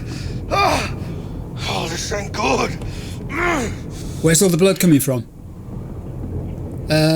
Never mind the biochip. Jackie, you're bleeding. Worry about me later. Check the relic. Container depressurized. Biochip integrity at 94%. No. Drop in. Carajo. Parker! Call her! And tell her we fried the case? Just do it. How's that gonna help? Oh, that picture is so scary. V? Konpeki's all over the feeds. What the fuck's going on there? Got a problem. Cryo case is damaged. Biochip's integrity at... Jackie? Where are we now, Jackie? 86%! 86% and dropping. Shit. Okay, listen to me. There's only one thing you can do. One of you's gotta slot the relic into your neural port. What? Is that even something we should contemplate? That doesn't sound safe. The longer you wait, the greater the risk we'll lose it. Well, someone's gotta do it. Do it, V. V? Jackie's gonna do it? En el nombre del Padre, del Hijo, y del Espíritu Santo. Amen. He's got a stomach wound. He's bleeding from his abdomen. Jackie, you okay? No. I guess. Don't feel any Once different. you're back, we'll take out the relic and run a full brain scan and sweep. But you two need to get the fuck out of there first. We're working on it. Okay. Delamain. Del, we'll be there in a couple. Be ready. Got it? Certainly, Mr. Wells. Better be fucking certain. We gotta somehow reach the lobby. Only chance to hit the garage. And we best be quick. Ahora sí. Great. Now let's get out of here. I'm on my feet.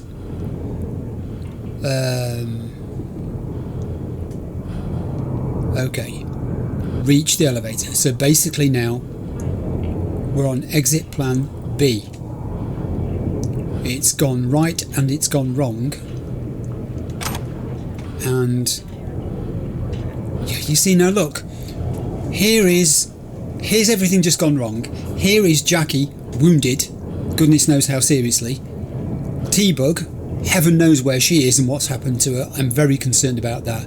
And they've put In the Shade of an Apple Tree by Virginia Grantchester as a readable at this point in the game. I think there's a reason for that. I don't know what it is, but it looks like it's a reflective text. In the Shade of an Apple Tree by Virginia Grantchester. My first memory isn't an image or a sound, but a smell. The smell of rotting apples. Intense and dizzyingly sweet. I must have been around 4. We were spending the summer at my grandparents' house. They had a small orchard with this old huge apple tree by the fence. That year it grew so many apples that nobody even bothered to pick them. We just watched them fall to the ground, where they lay rotting. It's hard to imagine now, a world where things used to grow out of the ground without our help, without bioengineering, where an apple was something normal, a fruit whose shape and taste every child knew by instinct, where a normal person like my granddad could have more than he needed. Sometimes I think back to that orchard and that sweet, drowsy smell, but all I taste is bitterness. That's entirely apt at this point in time. I think that was great placement. If that wasn't random, I think that was great placement. Right.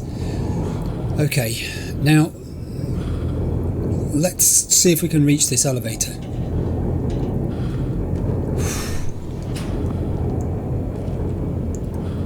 Attention. Code Red has been initiated throughout Konpeki Plaza. Clear. Please remain in your Understood. Over and out. Keep your head All down. clear here, too. We'll get down This was there. a drill. Why'd they send in Sokka Special Forces? Quietly. Special forces? In the lobby now. Gonna sweep the building, all floors. Special forces are in the lobby. They're going to sweep all floors. This is not a drill. They know it. Everyone's on guard. I am thinking that we are going to have problems extricating ourselves from this here building. It makes me wish glad I signed my NDA before this started. Are these going to give me any benefit if I... Yes, they are. I mean, I don't know, but it's a confidence building thing, is what I'm saying. Okay. There is much I will discover and learn when I get into the main part of the game, beyond what I'm finding now. Like collecting champagne buckets, it seems to me. I've got plenty of them. Oh, look, it's the same magazine that we were looking at earlier. Code Red has been initiated throughout Konpeki Plaza. Please remain in your room. Given by staff.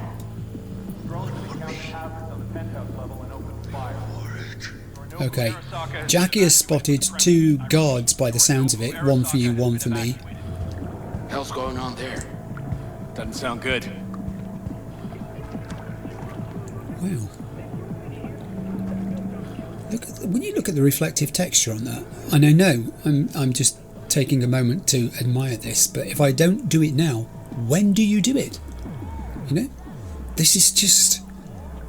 And that water, don't think I've ever seen water as blue and gently rippling as that. You can almost sense there is something within the pool that's making it do that. It has some sort of motorised feature to it to make the water ripple. The different textures and the reflections on these silverized pillows are incredibly well done. They're astonishing. I'm in awe. I really am in awe. Red has been initiated throughout Konpeki Plaza. Please I'll swim across. and follow all instructions given by staff. Okay. We need a gun. I'll have a bigger gun than that, please. There are indications that we are not alone. Let's do a scan.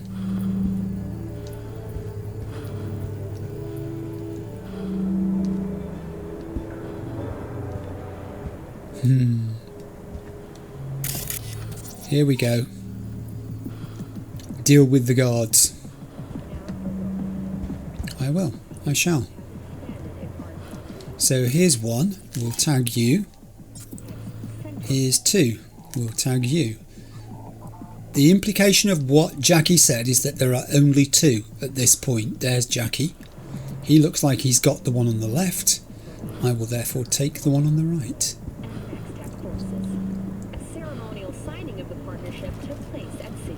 And I'm going to creep up on him because I don't particularly want to do this with firearms yet. However,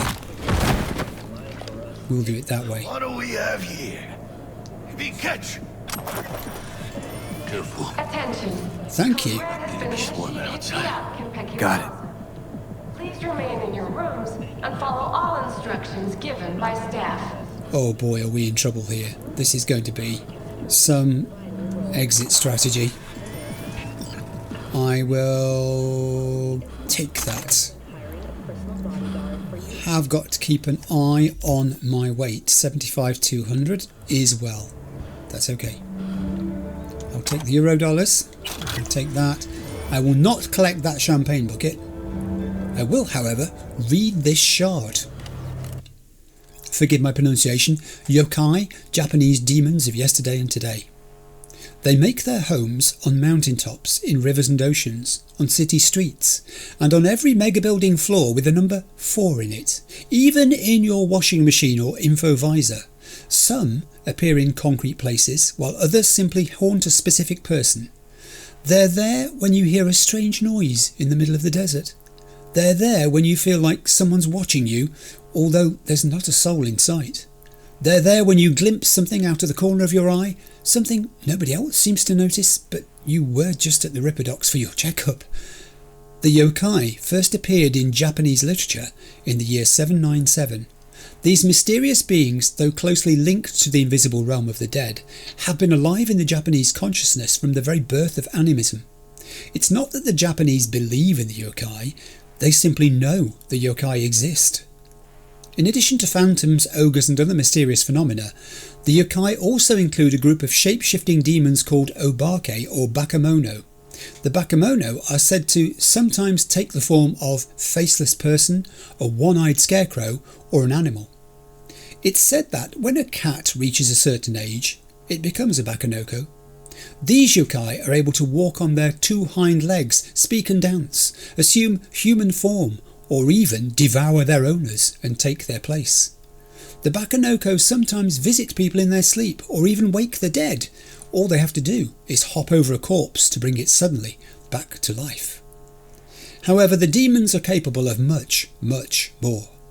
One should exercise extreme caution around a double-tailed cat. This is a nekomata, a yokai with shamanic and necromantic capabilities, able to place curses on people and control the dead. In its human form, a nekomata resembles an old woman, often one addicted to some substance or other and with an eerie, disturbing air about her. However, let me assure American readers of this book, today the most likely place you'll find a bakenoko is in the form of lucky Maneki Neko figurines. After all, real cats are on an even rarer sight these days than your average yokai. Why are there no cats? Why are there no cats? That has never occurred to me. But I saw a real cat. I like it, seeing the real cat, and I still want it.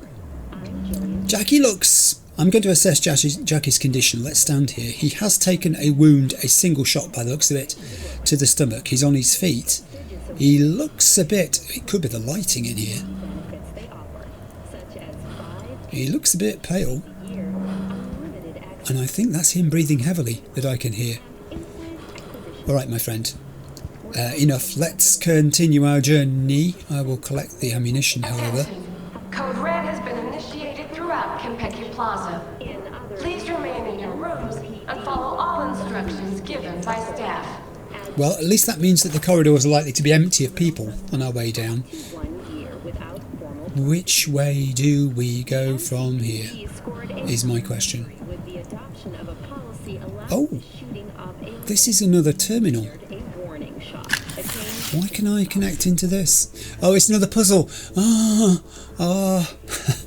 Alright, go on, I'll have a go at it. Jackie could do with the breather. So the most attractive is the third one, I've been told, which is the bottom one, which is 551 CBD. 551 CBD I can do simply by doing that. So I don't think I'm going to mess about here. I'm going to go for this.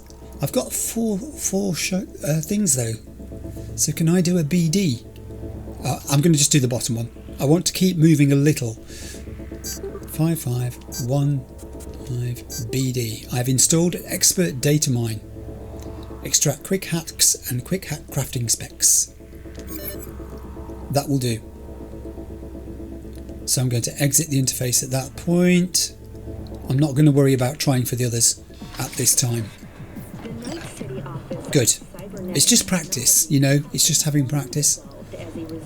Okay, Jackie, we're going to keep moving. I think we need to go this way. Also, the TV is playing to itself, but rather than stand and listen to it at this moment, I do want to keep some sort of progression moving here. Did you check the Zen rooms? Yes, all clear. Nothing strange, out of the ordinary? Well, the doors to the terrace look damaged. Then take another look. Okay. I am going to overheat the guy walking furthest away from me because that will damage him as he goes away, and I can deal with the guy nearest to me while that's happening. Let's go. Oh, security camera. I can't do anything about the security camera. Wow, got a bit caught there, didn't we? Okay. So there is inevitably going to be some combat in this next section. I'm ready for it. We'll see how it goes. Let's begin. They spotted us! Get them, mano. Jackie, you're in my way. I can't shoot when you're standing in front of me. One down. Reload. Good weapon. Good weapon. It's effective. I can only hit him when he's not in cover. That's the issue I've got here. It doesn't hold many bullets, this gun. 21 at a time. Is that it? He has no right to leave! Oh, and he's got a friend now. Oh, heck. I shall therefore pick one. I think I'm going to go with him. Again at the furthest away and overheat him as well. Youch, that hurt. That weapon he's got reaches well. However, he's now dead. Thanks. Thanks for the encouragement, Jackie. Goodness knows I need it. He's shooting round a corner. That's hardly fair. Eliminate the target! He's trying to eliminate the target. I should know I'm the target. Whoa. Ouch. I think I'll medicate. I have medicated. I feel better now. Not for long though. I think he can shoot through these blinds. Let me get a bit closer. With some hard cover. I sound like I know what I'm doing, don't I? He's not particularly... Oh, he is moving now. Here he comes. Hi. Well, we'll just stand here and shoot each other, shall we? He's down. Good. Right, now looting will commence. I shall take all of those. Ow! Be more observant of your surroundings. Did you think people were just going to stand still while you did that? I will take that. Just got to watch my weight again. Let me have a quick look. 85 200. It's pretty good. Okay. Right. The other thing is they're quite mobile, these enemies. They don't stand still. They change position quite a lot. And I don't mean just locally. They'll run down a corridor away from you and then turn around and come back, it seems. I will tag you. And I will short circuit you for a change. That's gotta hurt. Oh, I should have waited till I reloaded before I did that. He's going to put his head around that corner and let me shoot it. Or above there and let me shoot it. I don't mind. That was a very poetic way that you collapsed to the ground there, my friend. I would give you points for that. Okay. Bombs. Yes. So progress with the combat is happening. We're making some advances here. I will just go and loot his body. He's not dead. All cleaned up. I don't know what I'm supposed to do in this situation. If I leave him alive, will he come back and fight me? Best not, really, thinking about it. It was prudent. It was the thing to do. And there's been some discussion too about, I'll disassemble that, about hiding bodies, whether you should, whether you can. I think the issue I would have is there are very many bodies, as you can see. I'm not going to hide all that lot and dump them anywhere. I think there are situations where it's prudent to hide a body, and this is not necessarily one of them. But we shall see. Right, I want to loot that body, but... Fucking bombs. Yes, quite. I mean, I'll let you use those words. I'm not saying I disagree with you, though. I don't need to pick another one of those up, other than to have it. I will pick another one of those up. All cleaned up. All cleaned up. I might just pop into my inventory and see if I should do a bit of disassembly of weapons, because I've got quite a few dupes here, haven't I? So let's disassemble that assault rifle, because I've already got one, and I hadn't finished actually. Thank you, game. Yeah, I've got 2 submachine guns and I don't need both, so I'll get rid of that one. I have got... See, it's not that much. I haven't got that much, I think. Yeah, that's okay. I'm a bit nervous now because I overloaded myself at one point in the middle of a battle. Jackie, I'm worried about you now. Whoa, whoa, whoa.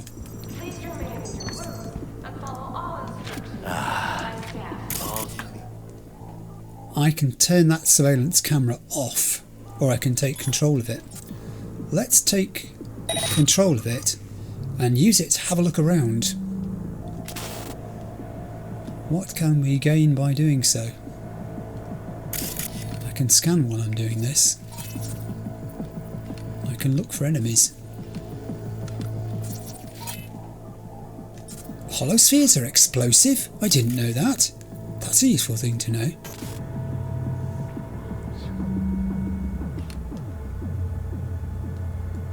Okay, I'm out of the cameras.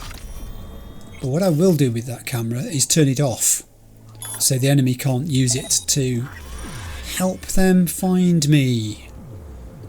Reach the elevator is my plan. Okay, here we go. Jackie's with me.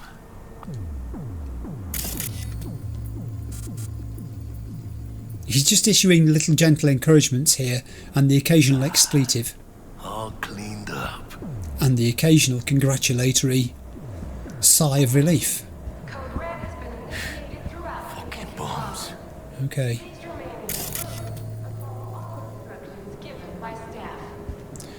I'm not sure if we can get into any of these side rooms. It may be that we can. Doing too bad.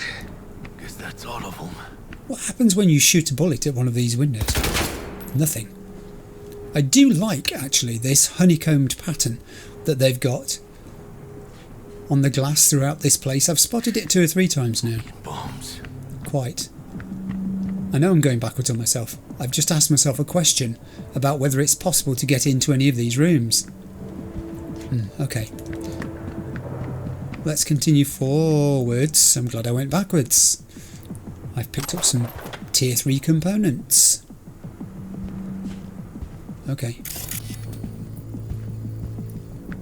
Scanning.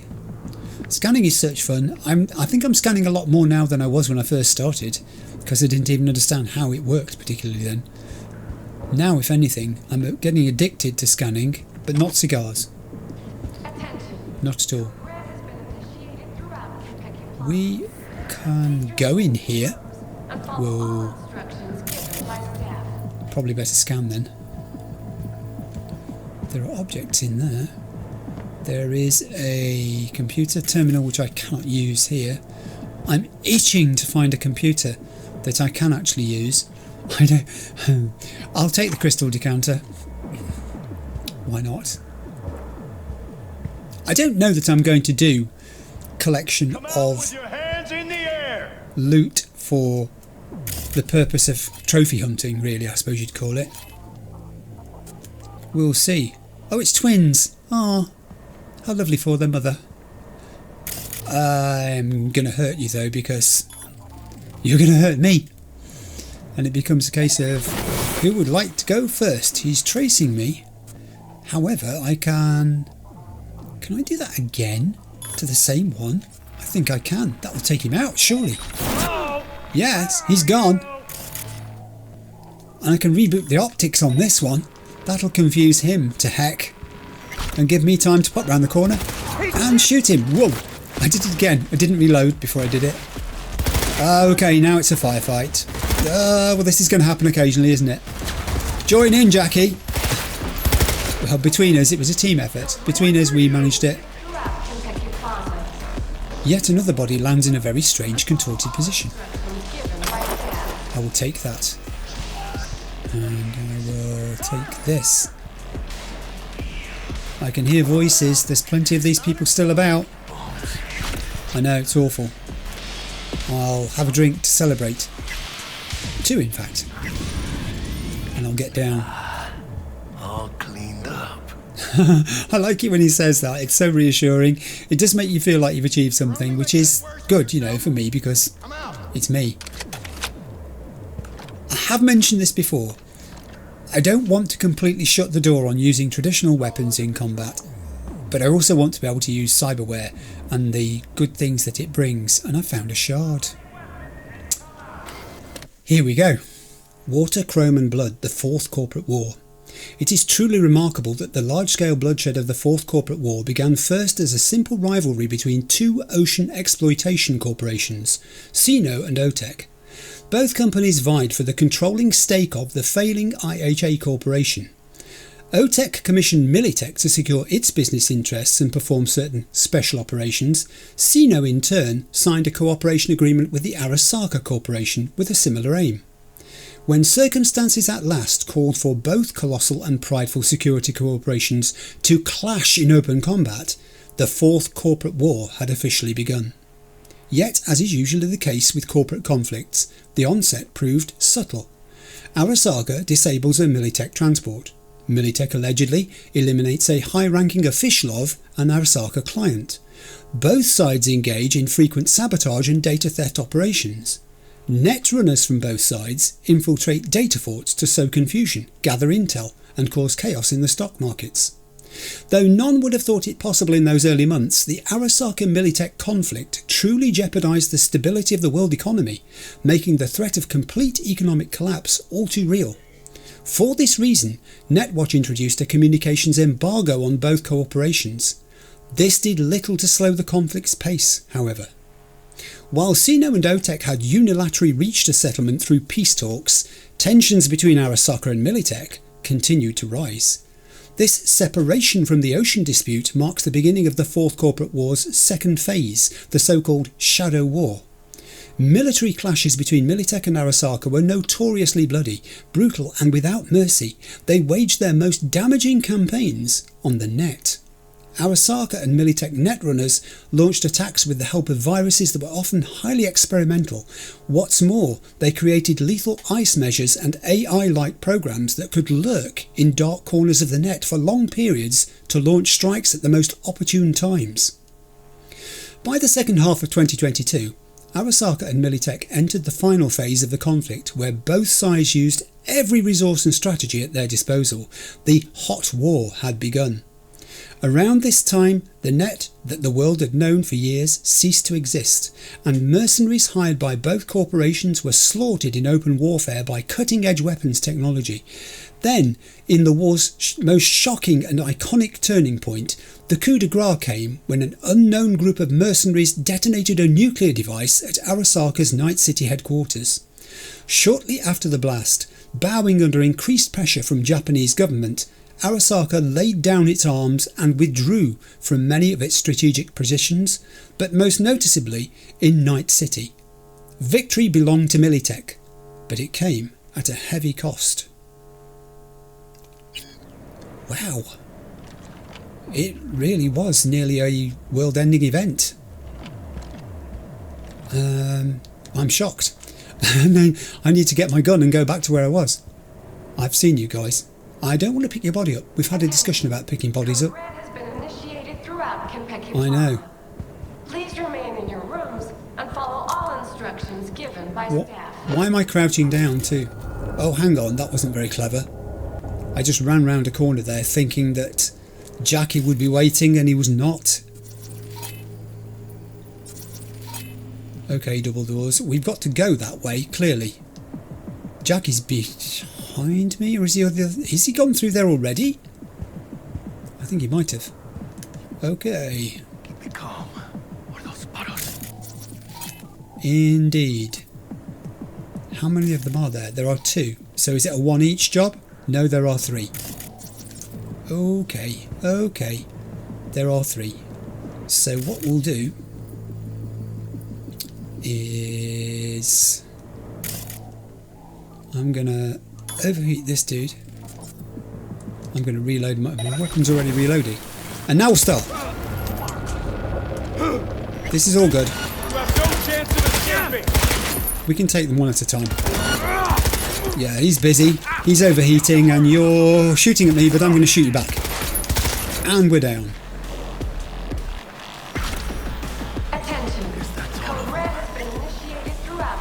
It looks okay to me, Jackie, but then I don't know about these things, so I can only go by what I see.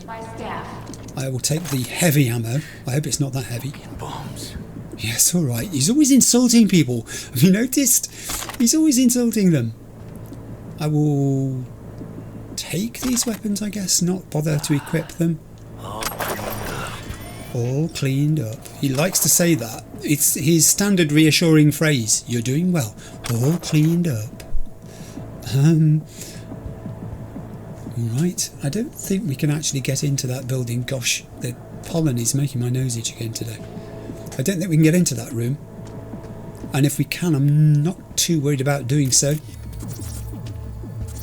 Reach the elevator is my thing. That's an explosive holosphere. Do you know what? I've never exploded one of these, and I'm tempted to do it just for the sake of it. Let's do it. Wow. Los hijos de la chingada también está aquí! Is that you shouting out, Jackie? All of them. I think it was. I think you may be right. You see, there are things in these rooms, but I'm not entirely sure how I'm meant to get into them. Oh! And follow all instructions given by staff. The non-reinforced glass is shootable. I can literally hop into the room. I didn't know that. And now I do. I mean, all I've got for myself is some sparkling whatever that is. I'll drink it in celebration. So maybe the ones with the honeycomb pattern in them mean that they are reinforced glass. Perhaps that's the difference. If that's true, then I salute the devs for making a difference between the two. Yeah, I'm back out. I'm coming. I've just got to remember which way I went in. Ouch. That glass is very, very all cleaned up. Shattery. That was really good. Did you see the way the glass shattered when I went through it there? It went into a million pieces. Fucking bombs. Yes, all right. I know you have a very low opinion of them. Their mothers probably love them, though. Someone tucks them up at night. So, you know. Careful now. Yeah, okay. Now I will be careful. How... Code Red has been initiated throughout Konpeki Plaza. How do we get to that next bit there, Jackie? And follow all instructions given by staff. You keep saying that. I'm trying to work out how we get there. It's not immediately obvious, though. These are doors. Down. Alright, let's do a quick scan because we haven't done one for a while. All is looking reasonably well. I think we're okay to progress. We have another shard, of course. Of course we have another shard. This is California After Dusk, the life of Richard Knight. Richard Knight was a pessimist, even in the late 80s when the economy seemed headed for endless growth and the nuclear threat for the ash heap of history. Knight saw the United States as hurtling toward collapse. Richard Knight was an optimist. He deeply believed the world could be changed for the better and that he was the one to do it. Richard Knight was a realist, but where he couldn't change the face of the world all at once, he decided to start small, for him at least, by constructing the ideal city. His utopian metropolis was to be called Coronado City. It would stand as a metaphorical city on a hill, a shining example to the rest of the world. Richard Knight was doomed to fail. Not because his vision was inherently impossible to realise, but because many important, powerful people wished to make it so. Richard Knight was murdered. The city whose foundations he laid was finished after his death, but his utopian dream soon became a dystopian nightmare. Even the original name was lost. In honour of the city's tragically deceased founder, Coronado City was rechristened Night City. Ironically, the name fits. If anything, the city is a cat. Sleepy during the day, it comes frantically alive at night, and it loves to toy with its prey. Richard Knight, the unwitting founder of Night City. And I swear if the pollen doesn't leave my nose alive in a minute, I will scream. Honestly. Alright, let's go. All cleaned up. Yes, it's very clean. Clean is what I would describe it as. Baby steps, V. I'm using baby steps. I am. More scanning. 15 metres that way. The door. Okay. Here's a bad dude. A Konpeki security guard. Attention. Code Red has been initiated throughout Konpeki Plaza. It sure has. Please remain in your rooms and follow all instructions given. Here's another one. There are two. I think there are only two. I mean, I can do a distraction, can't I? Shall we do that to start with? Let's do distract. I don't do this very often. Be on the lookout. They can spot you. Okay, they can see through blinds apparently. It's been confirmed now that they can actually see through blinds. Reload, for goodness sake. Actually, do you know, I think I might change my weapon. No. Yeah, actually I'm going to pop into my inventory. I'm going to put the katana away for a moment. Tempting as it is, I think I'll just go with a trusty submachine gun in that slot. Yeah, okay, thanks. And there it is loaded. 50 bullets. That's a lot more. Now, we will, if I can get in line of sight. I have to be in... Yeah, I'm here. I'm going to short circuit you for a change. Security, open up! And I'm going to overheat you. Oh, we're all suffering. He is gone. And he's gone too. Good combination there of a bit of cyberware with some traditional pew pew. The music is putting me on edge here. Oh, we have a camera. There it is. I will take control of it temporarily just to have a look around to see if it'll help me spot anything else that I do need to see. Here they are. One.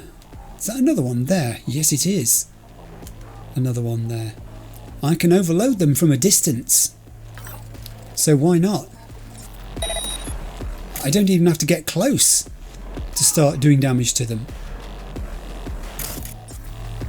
I think I can reboot optics on this one. Let's do that for a bit of fun. Alright. Now, we'll shoot. He's down. Reload. 50 bullets was so much more satisfying. Good work. Between us, Jackie, we took them out. I'll have that. I'll loot you.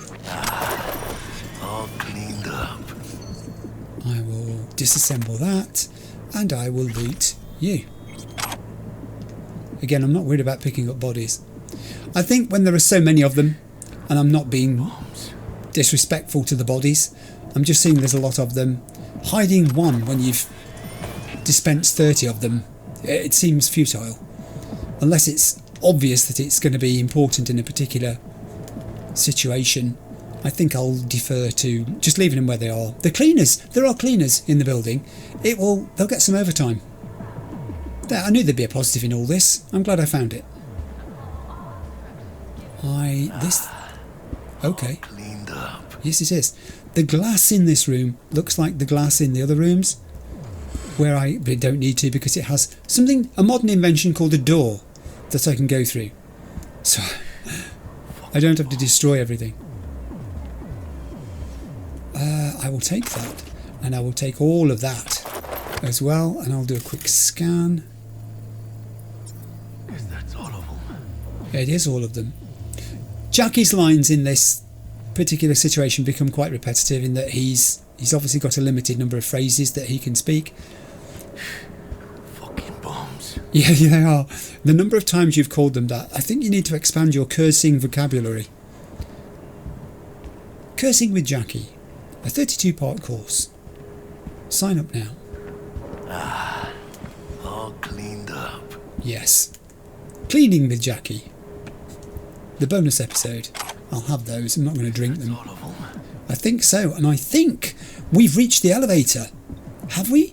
I think we've actually reached the elevator. Fucking bombs. I just want to make sure I haven't missed anything very exciting. I don't think I have. I think we're good. Cleaned up. I think we're good. We can go. Let's move. Chica tu madre! Shut down! What about the other one? Oh no. That's all of them. That elevator's disabled. Just when you think you're making progress, the game snatches it away. All cleaned up. How clever of it. To send me off at a tangent. Bueno, ¿qué chingados estás esperando? Oh, here we go. I didn't spot you before you spotted me, and now you're shooting at me. And I'm going to hide behind the blinds again because there's something solid the other side of them, so that should help me. I can do some damage to you from a distance, if I can see you, that is. There he is. He's hiding. I'll overheat him. Take one of those. In fact, if I overheat him twice, it might be enough to kill him off completely. He's taking cover now. He doesn't want that to happen again. Hey, anyone else check? I'll tag this guy and do the same to him, I think. Whilst I can see him. I mean, that, combined with a bit of this, might be enough to get rid of him completely, and it was. Good. Ooh. Tactically, I've got to be a bit more astute here, I think. This guy's just standing there now. He's quite nonchalant about the whole thing. He's just stopping to use his phone to ask his wife to order the Chinese for when he gets home. Or perhaps they'll have Indian tonight. He can't make his mind up. He's never going to have to worry about that anymore because it's a matter of little import. His pants are on fire. And I'm going to finish him off. He's gone. Ooh, this guy looks like he's heavily armed. Wow, an assault squad commander. Give me some more bullets. I'm coming to help, Jackie. I'm helping you, my friend. He's down, but is he out? I don't know that he is. Fucking bombs. I'm not going to leave that guy alive because I don't know whether it's possible for them to come and attack you from behind, kind of thing. I'll take that defender. Shall I ever go with that and see what it's like? Let's equip it. I'll put it instead of the light machine gun, I think. Is what I'll do if it will let me. Oh, I think the game just crashed on me. So literally the game did crash there. The whole thing seized up, the controller wasn't responsive in any way. The only action I could do was to shut the game down. Shut the PS5 down, restart, and I've just been and picked up that weapon and also got something called an access card in the process of picking up stuff from these guys that we just shot. I literally had to start sort of 2 minutes back from an autosave and recomplete that battle. Code Red has been initiated throughout Konpeki. However, we now have this. Please remain in your rooms and follow all instructions given. And over there, and I nearly missed it, is Oh, red it is. That's an illustration of the fact that it does show red. You see it says already red over on the side there, just above my webcam view. And I completely missed that before. Shards do repeat, but the game does tell you, helpfully, when you've already seen them. I will take that non-disclosure agreement because I'm not going to tell anybody what happened here today. Part of it is good and part of it I'd rather forget about because it was bad. Jackie sounds good. His voice, you know, he sounds okay. Jackie sounds like everything's not too bad. Fucking bombs. Let's take this lift. I'm guessing the access card is for the lift. Whoa. Do you know, I hadn't noticed there was a camera there. Just for the sake of it, I'm going to take control of it and see if any of the other cameras give me views of places we're going, or whether they're all on this level. I think they're all this level. I think this is stuff we've already cleared out. Okay, well, it's good to know. Code Red has been initiated throughout Konpeki Plaza. So it has. Please remain in your rooms. Jackie, I have the key to this lift. I have got the key to this lift. Come on, let's go. He's running, he's okay. I think he's going to be okay. Lobby, please. I've got to get you back to Misty in one piece. What? Saburo Arasaka. I know, unbelievable, isn't it? 150 years.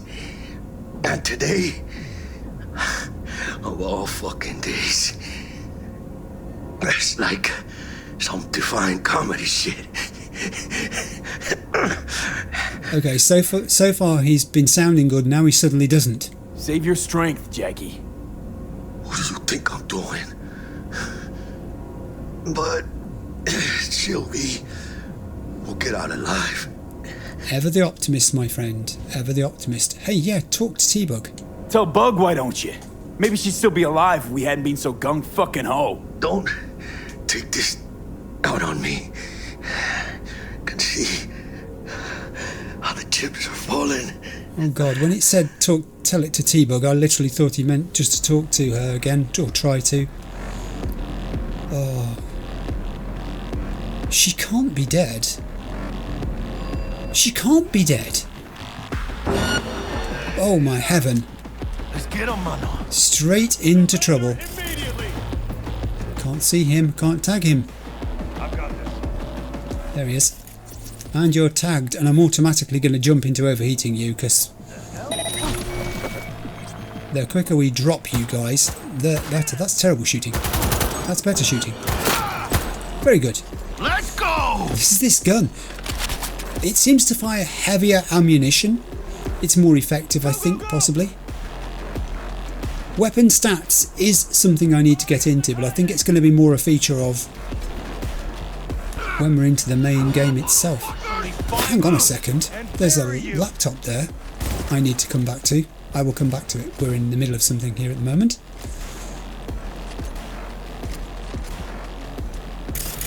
Can I gain that camera control? Because that will give me a view around the corner, I think, which might make it easier to tag bad guys. And we've got at least 3 of them.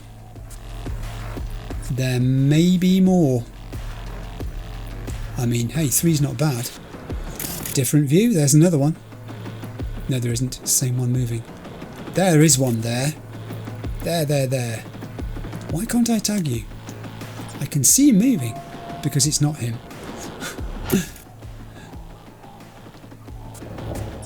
Okay, that's not bad.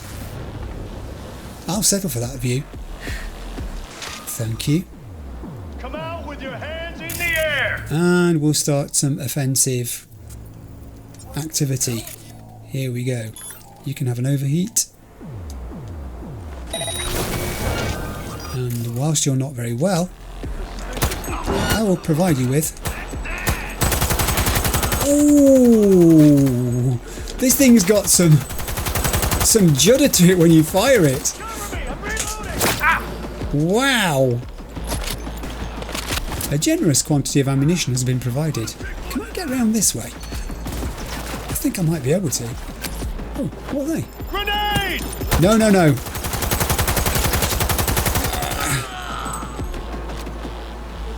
I got hit.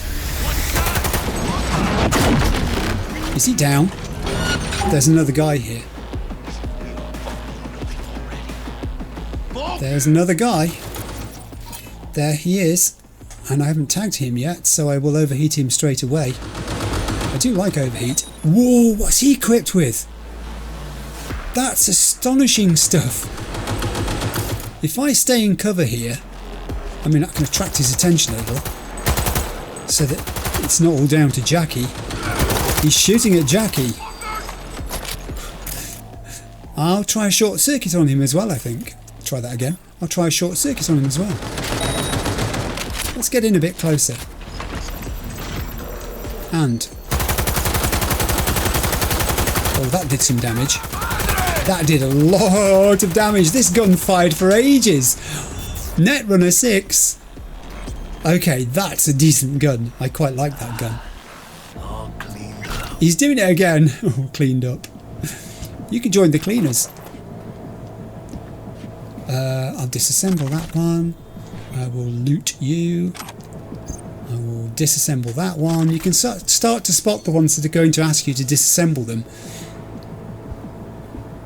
I will run over here and loot you. I will disassemble that one. Did you have anything else on you? No. I've missed one over there. Far distant. It's this thing. Oh. Okay. Tier 1 components is all it held. I wanted it to have more.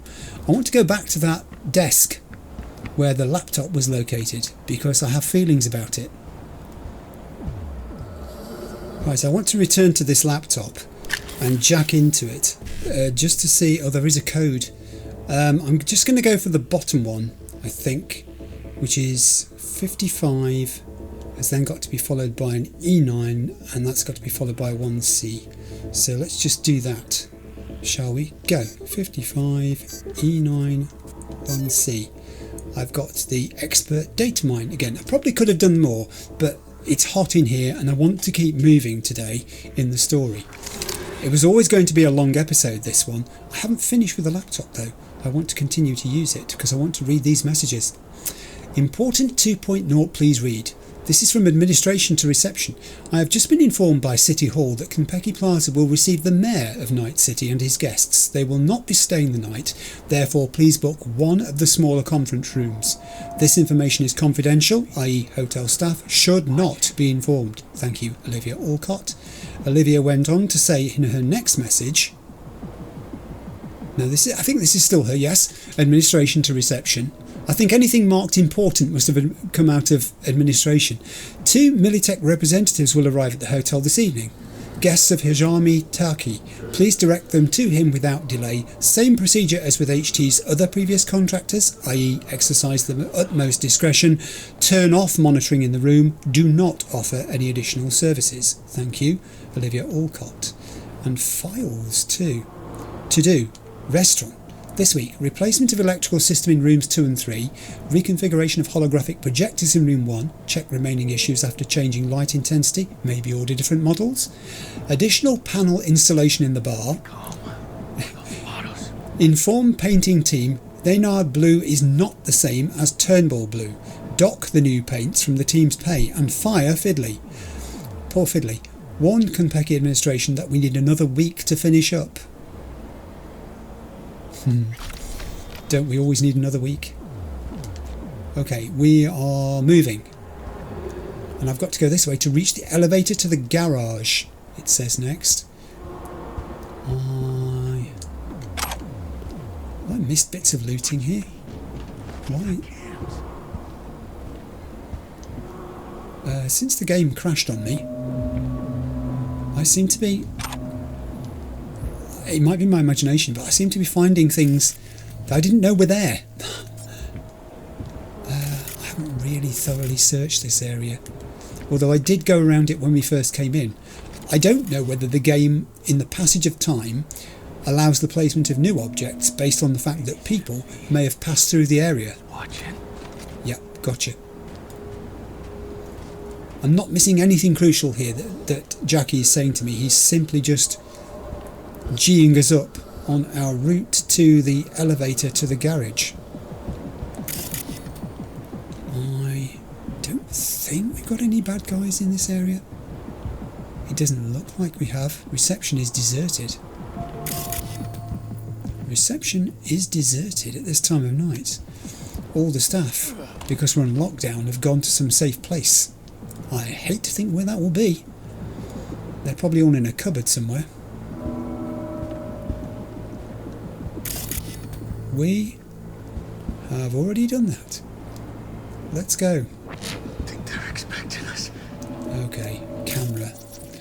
I'm just going to take control of you and see if it actually shows me anything. This area we know is okay. That area is dead. Okay. I'll tell you what I will do. I'm going to turn these cameras off so they can't use them. And now we'll take the elevator.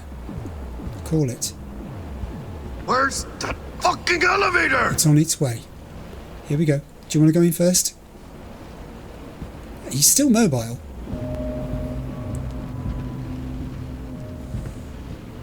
I don't like this though. Jackie's looking unwell. And I really am scared for T-Bug. The implication seems to be that she was killed. I'm leaking a little. You are, my friend. You really are. Oh, heavens. Hold it, hold it, hold it. Don't go wandering out there yet. We have already been made. Where'd that come from? Good question. No idea. We have already been made here. There's at least 2 of them. I don't know that I can see a camera here we can take charge of. Okay, let's take cover behind some solid objects. I advise that you waste no time in entering the vehicle. Delamain, there you are. I should have spotted. Alright, let's see if we can tag, when we can see them, these remaining people. I mean, I've got a great vantage point here. For as long as it continues. Let's do some damage. Another one. Oh, they've all turned round in unison. Oh boy. I'm going to bravely run to a further distance where I can take cover behind a car. And from that point, mount a defence. Oh, I'm too far away for this weapon to be effective, I think. And I have no grenades, which is poor. Go, go, go! You stay there, Jackie. I'm not making Misty a widow before she's even married. Okay, so we're going to need to use cyber. We've got to weaken these people. I know it means he's going to find out where I am. I don't really care. I'll overheat him as well. That may even kill him off, 2 of those together. Well, this will. Keep it together! He's down. Is he down and out? I think he might be. And pretty soon after that I should be able to... Oh, hang on. He's hardly got any health, so I don't waste anything on him like that. This guy, on the other hand, is at full health, so he can have an overheat to sap his strength a titch. I'll reload to 80. This thing does get through bullets. It started with a lot, but at 80 per load, it gets through a bunch. He's got cover there. I am hit. Whoa. Time to do it again. What can I offer you this time? Short circuit. Take one of those. Ouch! You shot me in the knee. That was sneaky. You're dead now. You upset me. I think there may be 2 left according to the map. This guy is very healthy. He can have an overheat. Oh, this guy's not so healthy, but he snuck up on me around the corner. Now he's very unhealthy. There's just you left, isn't there? think I might cyber you. Let's reboot your optics for the sake of it. And while you're rebooting, I'll come in here and... They didn't stay confused very long, his optics, did they? Good stuff. Disassemble and loot, obviously. And then we'll get in the Delamain and get you to where you need to be, so you can be treated. I've only got one friend in Night City that's a proper friend. I'm sorry, but... Oh, Netrunner skills have gone up. Good. I don't know that there's anything else obviously going to be lootable in here. Quick scan, maybe? I will. There's something over there. What was that? No, it's not. I thought I saw something then. Maybe not. Okay, we're going to get into the Delamain. With Delamain. Here he is. He's waiting. Come on, Jackie, let's go. Let's get you some medical help. Welcome back. Delamain, you leave your problems Good. at the door. We'll have problems if you don't fucking drive! Take me to accident and emergency, please. Not bad. Client feedback noted. How's our ride looking? Always polite. Tip-top. Though alas, we are being pursued. Yes, we are. Please remain calm. Oh, combat mode activated. Was that Adam Smasher? Whoa. Jackie, are you alright? A hostile enemy aircraft has a lock-on. A what? Leave it to me. Can I change weapon? I can't change weapon? It's making me shoot them with pistols. I can only shoot it with a pistol. That seems somewhat unfair given that I've picked all those other weapons up. Oh, blimmin' heck. Die, you pesky flying robot thing. Yes, come on. There we go. You're gonna go. Your friend's gone. One of them has, anyway. Okay, I'll try this one.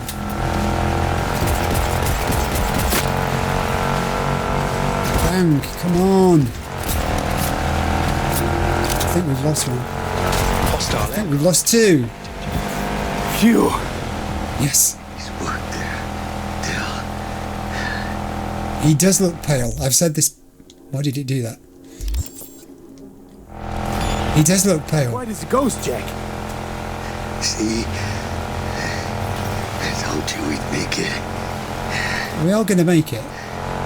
My medical diagnostics indicate that Mr. Wells's condition is critical. So hurry up! Then step on it!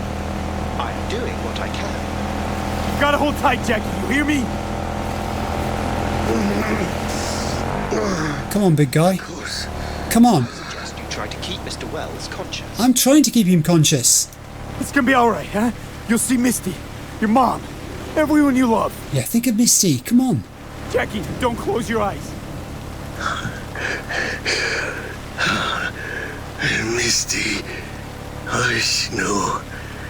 She always knew. Don't talk like that.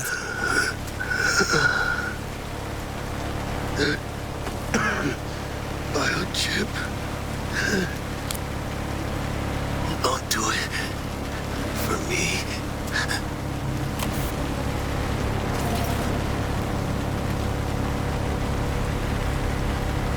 What?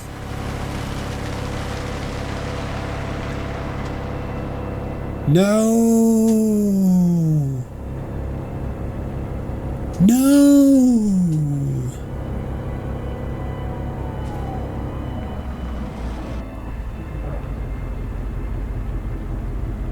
Oh no, what just...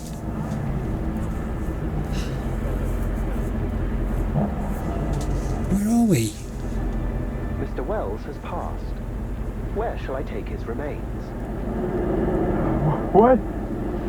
The Excelsior package provides for the disposal of passenger remains free of charge.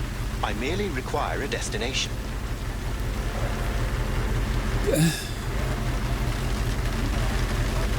He can't die. T-Bug's dead and Jackie's dead. Let me think. Give me a sec, will you? I don't know what to do. I don't know what to do. Mr. Wells's remains. Where shall I take them? I started off alone in this, and then I wasn't alone in this, and now... What do you do? Take him to his family. I want to be with his family. Mr. Wells's closest blood relative is Guadalupe Alejandra Wells, proprietress of the El Coyote Coho Bar. I will make sure to deliver him safely. Mr. Deshawn awaits you in room number 204.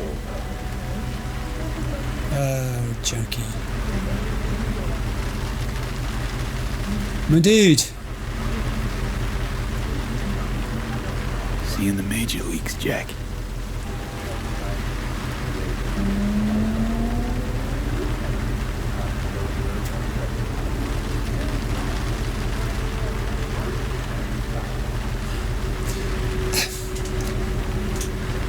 He was trying, I think, to get himself to a place where this sort of thing couldn't happen to him. To be above it all, to be elevated, to be the person issuing the orders more, doing the sorts of jobs that didn't have this level of risk. And this was the thing that would have got him out of that world, he thought. Misty always knew. Oh, Misty. Who's going to tell Misty? Let's get out. God. I thought we had a team. I thought that team was going forwards into the game. 2/3 of the team's now dead.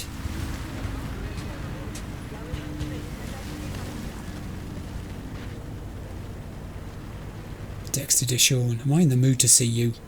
Am I? And I have a... And this, I think, is why the game does this. If you just had a shock like that, as V has, and you're unable to cope, you find yourself doing weird things, like you pick up and read a magazine without really taking in the words, or you know, you buy a food that you don't even like, but it was there in the machine, and you put the money in and push the button, and you bought it. LatAm Wars. As a direct result of the armed conflicts on US soil from the early 1990s until the early 2000s, Latin America, comprising South and Central America, remodelled itself into a strong federation of independent nations bound through mutual aid and cooperation. The US military's presence was forced from Latin American territories, with the exception of Panama, where it stood its ground despite fierce pressure from guerrilla forces. Many researchers and contemporary historians maintain that, in fact, the LatAm Wars were responsible for the US's eventual collapse, breaking up the Gang of Four, CIA, FBI, DEA and NSA, and decimating the US Army. However, it's important to bear in mind that no external conflict could have toppled the colossus of American imperialism were it not already built on clay foundations. Very deep. And V, he's lost. This is a place of lost people. Look at it. I'm reluctant to even scan it, but I will. I'll take that drink. I need it. V needs that drink. He's drinking to his fallen friend. I think I'm overweight. And I don't think I need to be overweight for going in to see Dexter.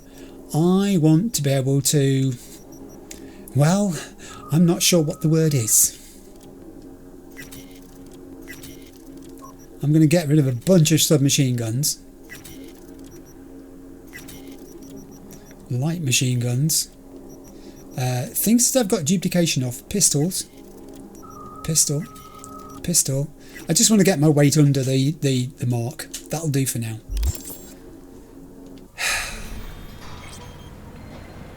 Honestly, I cannot believe that just happened. How can it be?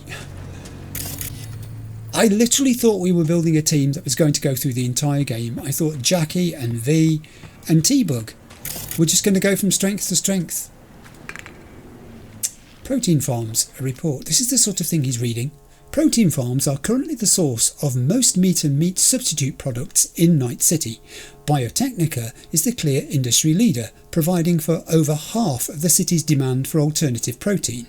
Currently the most popular, albeit cost-intensive form of production is based on protein-rich crickets, which allow producers to achieve the highest quality protein. Earthworms are available as a cheaper alternative, achieving a higher yield of product per square metre. However, worms pose a more difficult marketing challenge. While crickets have become acceptable, most consumers still bristle at being told to go eat worms. Organic food continues to be a major cause of illness. Do not eat from unlabeled cans. It's these reminders of the dysfunctional nature of the society that are most appropriate at this point. Here is V grieving the loss of T-Bug and Jackie, raw as it is, and these little bits of information being thrown at us just bring it into sharp relief how foolish some aspects of the society are, how weird things have become.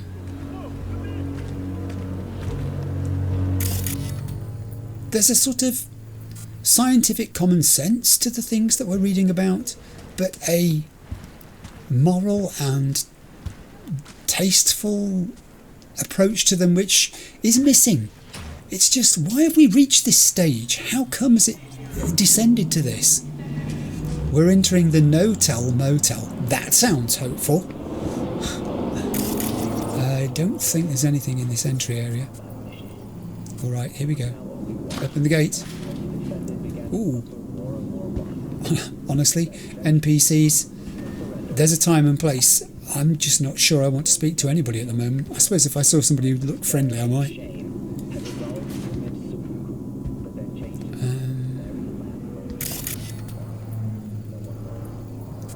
The usual vending machines. What's that over there? I'll eat that. I could probably do with eating something. You got a words of comfort for me? Why's everyone got it out for me? Hey, you think you've got it bad. Let me tell you about what happened to my friend. I honestly... Oh, hang on, there's somebody over here. Were you there all the time? I didn't see you. Hello? We should be friends. I was just telling her I've already got a friend, thank you. Yeah. Oh, he's dead now. When I first met him, I didn't even realise he was going to be a friend. In fact, for a moment, I was very suspicious of him and thought I should have nothing to do with him. You're not going to say anything to me because you're unconscious. You have got to be kidding me. This is a dive. This place is awful. This is the no-tell motel. Who's he going to have his witty little chats with now? Who's going to tease him? Who's going to be the one that does the put downs and exchanges insults? Huh? Answer me that. Hey, what's up? Well, my friend just died. Should we start with that? I don't know. I'll take a candle for him. That's an appropriate thing to be given. I take a candle. Okay. I don't know that this is a thing that he would do, but they're here. And it's just a distraction technique to stop me thinking about what's happened. Roach race? Is that meant to be roach as in Witcher 3? Is it? Okay, well that's cheered me up a little bit. What do I do? Oh, I see. I'm jumping. Apple! Got it. Oh, this takes me back. Whoa. Mind the pits, mind the pits. Double jump! Oh! I don't know what I'm doing!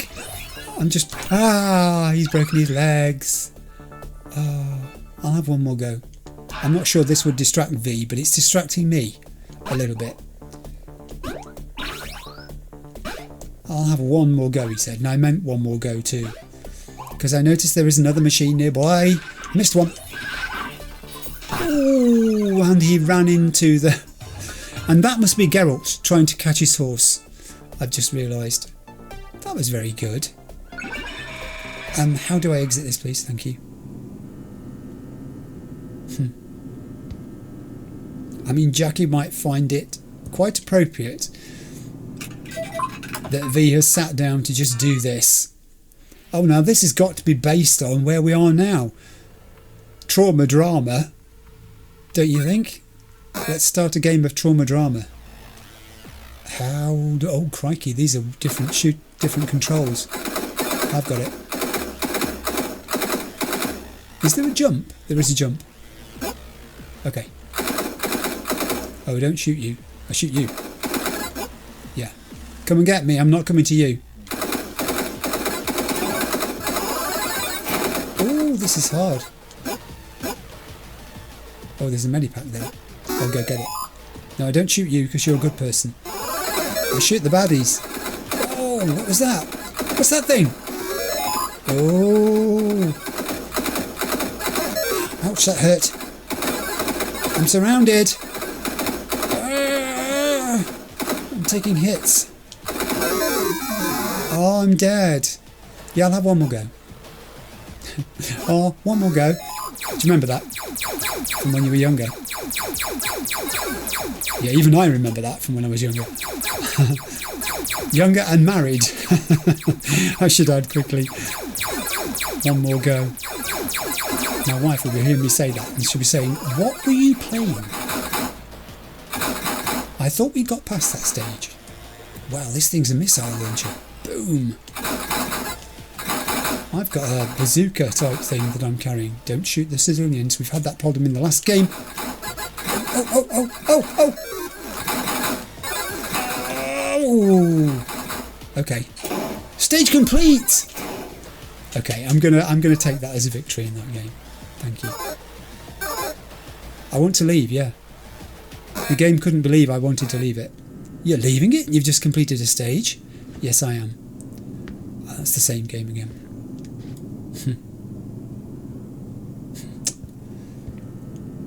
There'll be people in the comments will be saying, you stopped to play an arcade game when Jackie was lying dead?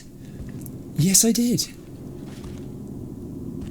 Because, you know, it's partly because it's there and it's the first time I've seen them.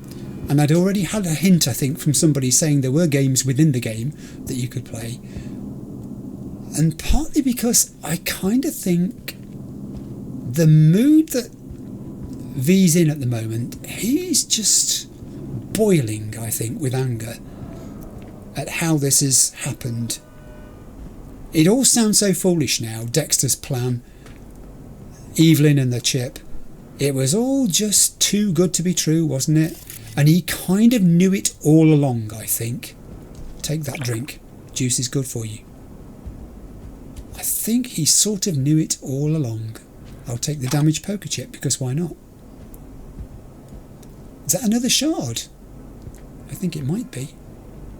I can't get at it. I can get at it. Avian Extermination Act. The AEA was adopted by the Night City Council on May 4th, 2063. Purpose: in the face of increasingly frequent and deadly zoonotic disease outbreaks, the City Council has decided that the most effective method for reducing the risk of infection among residents is via the extermination of all avian life within 18 miles of city limits. See Figure 1. The extermination process will begin on May 7th, 2063, once the call and selection of tenders for the contract have been completed. See Annex 2. They killed all bird life within 18 miles of the city limits because of zoonotic disease. Wow. There are no birds in Night City. It's another machine. Same game. I haven't scanned. I think this is the level we're meant to be on. I can't be sure because there's gates across up there, and I don't think gates open, do they? I've never opened a gate before. No, it doesn't. This must be the level we're on, and there it is. 45. Beg pardon? Hey, you could see me coming down the stairs. Couldn't you? Hola. Hello to you too. Spanish for beginners. And I'm a beginner, as this episode has just shown. I'm almost frightened to go into this room to meet Dex. But I'm going to.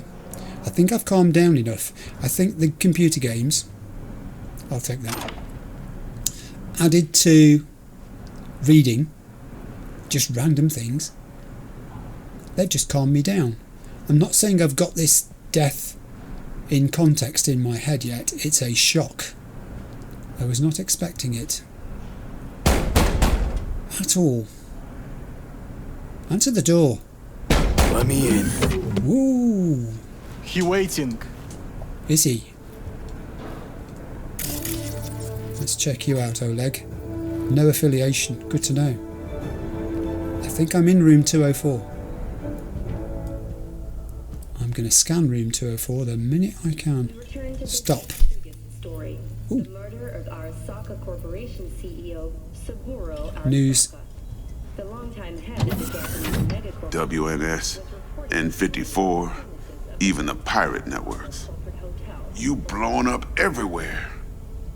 And the Jackster, he out in the car? Yes, he's out there. He's dead. Yeah, he's there. Dead. According to market analysts, the CEO How's he going to react to that? Condolences, friend. And the Relic. And the Relic. Straight onto the chip. ask experts how they see Arasaka rebounding. I would be tempted to... What would you do there? Mr. V? Yeah, I'm thinking. If I tell him the truth, there's a chance of walking away from here with something at least. If I tell him no luck, I'm not even going to get paid. It's a mercenary attitude to take. But what would Jackie say in this situation? Hello? At least get something out of it. Got it right here. I was afraid of that. What? Saburo Arasaka. Afraid of it? Dead. You got any notion of the shit you pulled me into? You off the fucking Emperor! His Majesty! Anyone with so much as a pinky toe dipped in this mess is as good as dead! They think we did it? Oh, Dex, you're going to have to take some blame for this. You're the one who got us into this mess. Let's start with your prep work. You had no idea Saburo Arasaka would be at the hotel. I don't have access to his personal fucking schedule. And besides, nobody asked you to kill the old man. That wasn't us. No shit. Tell that to the soccer ninjas they send after you. Oh no. So we're on our own. Alright, settle down. Gotta be tactical about this. Parker, Eddie's. Then we leave the city limits behind. But first, your face got blood all over it. It's what? Bathroom's there. Go get yourself cleaned up. Do I trust you as far as I could throw you? It's yeah, hey. Shuttle I booked. Today. No, can't wait till dawn. One seat. I'll pay the premium. Spaceport Terminal 4. Got it. He's leaving the planet? He's leaving the planet? He's so... Get yourself cleaned up. You're a mess. He's so concerned about how much is this is going to come after him. Who are you on the phone to? Who you calling? Evelyn Parker? No, it wasn't. Docs. Old tune from my time in transport and logistics. It's all you need to know. Now get that blood off your face. Why are you so keen for me to go to the bathroom? That's 3 times now. I haven't scanned the apartment yet. I'm scanning... Alright then. The apartment. There's nothing in it. It's just that I don't trust you, Dex. That's the bottom line on this. That's a shard. Storm on the Merry Chrism. By now we're all avid readers of the reality TV show that is Orbital Politics, except this is real life, and what happens up there could have real consequences for all of us down here. Recently everyone's been talking about the attack on Ursula Correa, resulting in the complete loss of control in the lower half of her body. The media has been endlessly replaying remarks made by Korea's younger brother, Wagner, while also discussing the latest outfit worn by Yara Ayade to the official press conference, where she denied rumours that Korea's family had any hand in her accident. I don't know about all of you, but with each passing day, the saying, "what happens in orbit stays in orbit," is starting to sound like dangerously wishful thinking. Okay. And you want me to go to the bathroom, and your henchman has just appeared.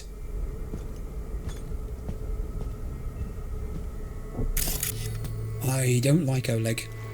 He has no affiliation. That means he could be... he's just a loose cannon, as far as I can tell. You want me to go in the bathroom. I don't know if I can draw a weapon.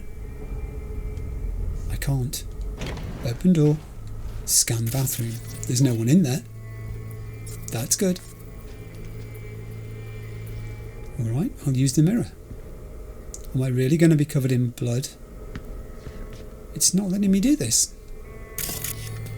Interesting. I can't use the bathroom as such. So why did he send me in here? I need to talk to him, apparently. Talk to Dex. What is the plan? So what's the plan? Suit yourself. He double-crossed us. He double-crossed us. He was always going to do this. He was always... Can't risk it, V. Remember our first convo? Seems Dex, I've chosen the quiet life after all. No. Glory for me. What on earth?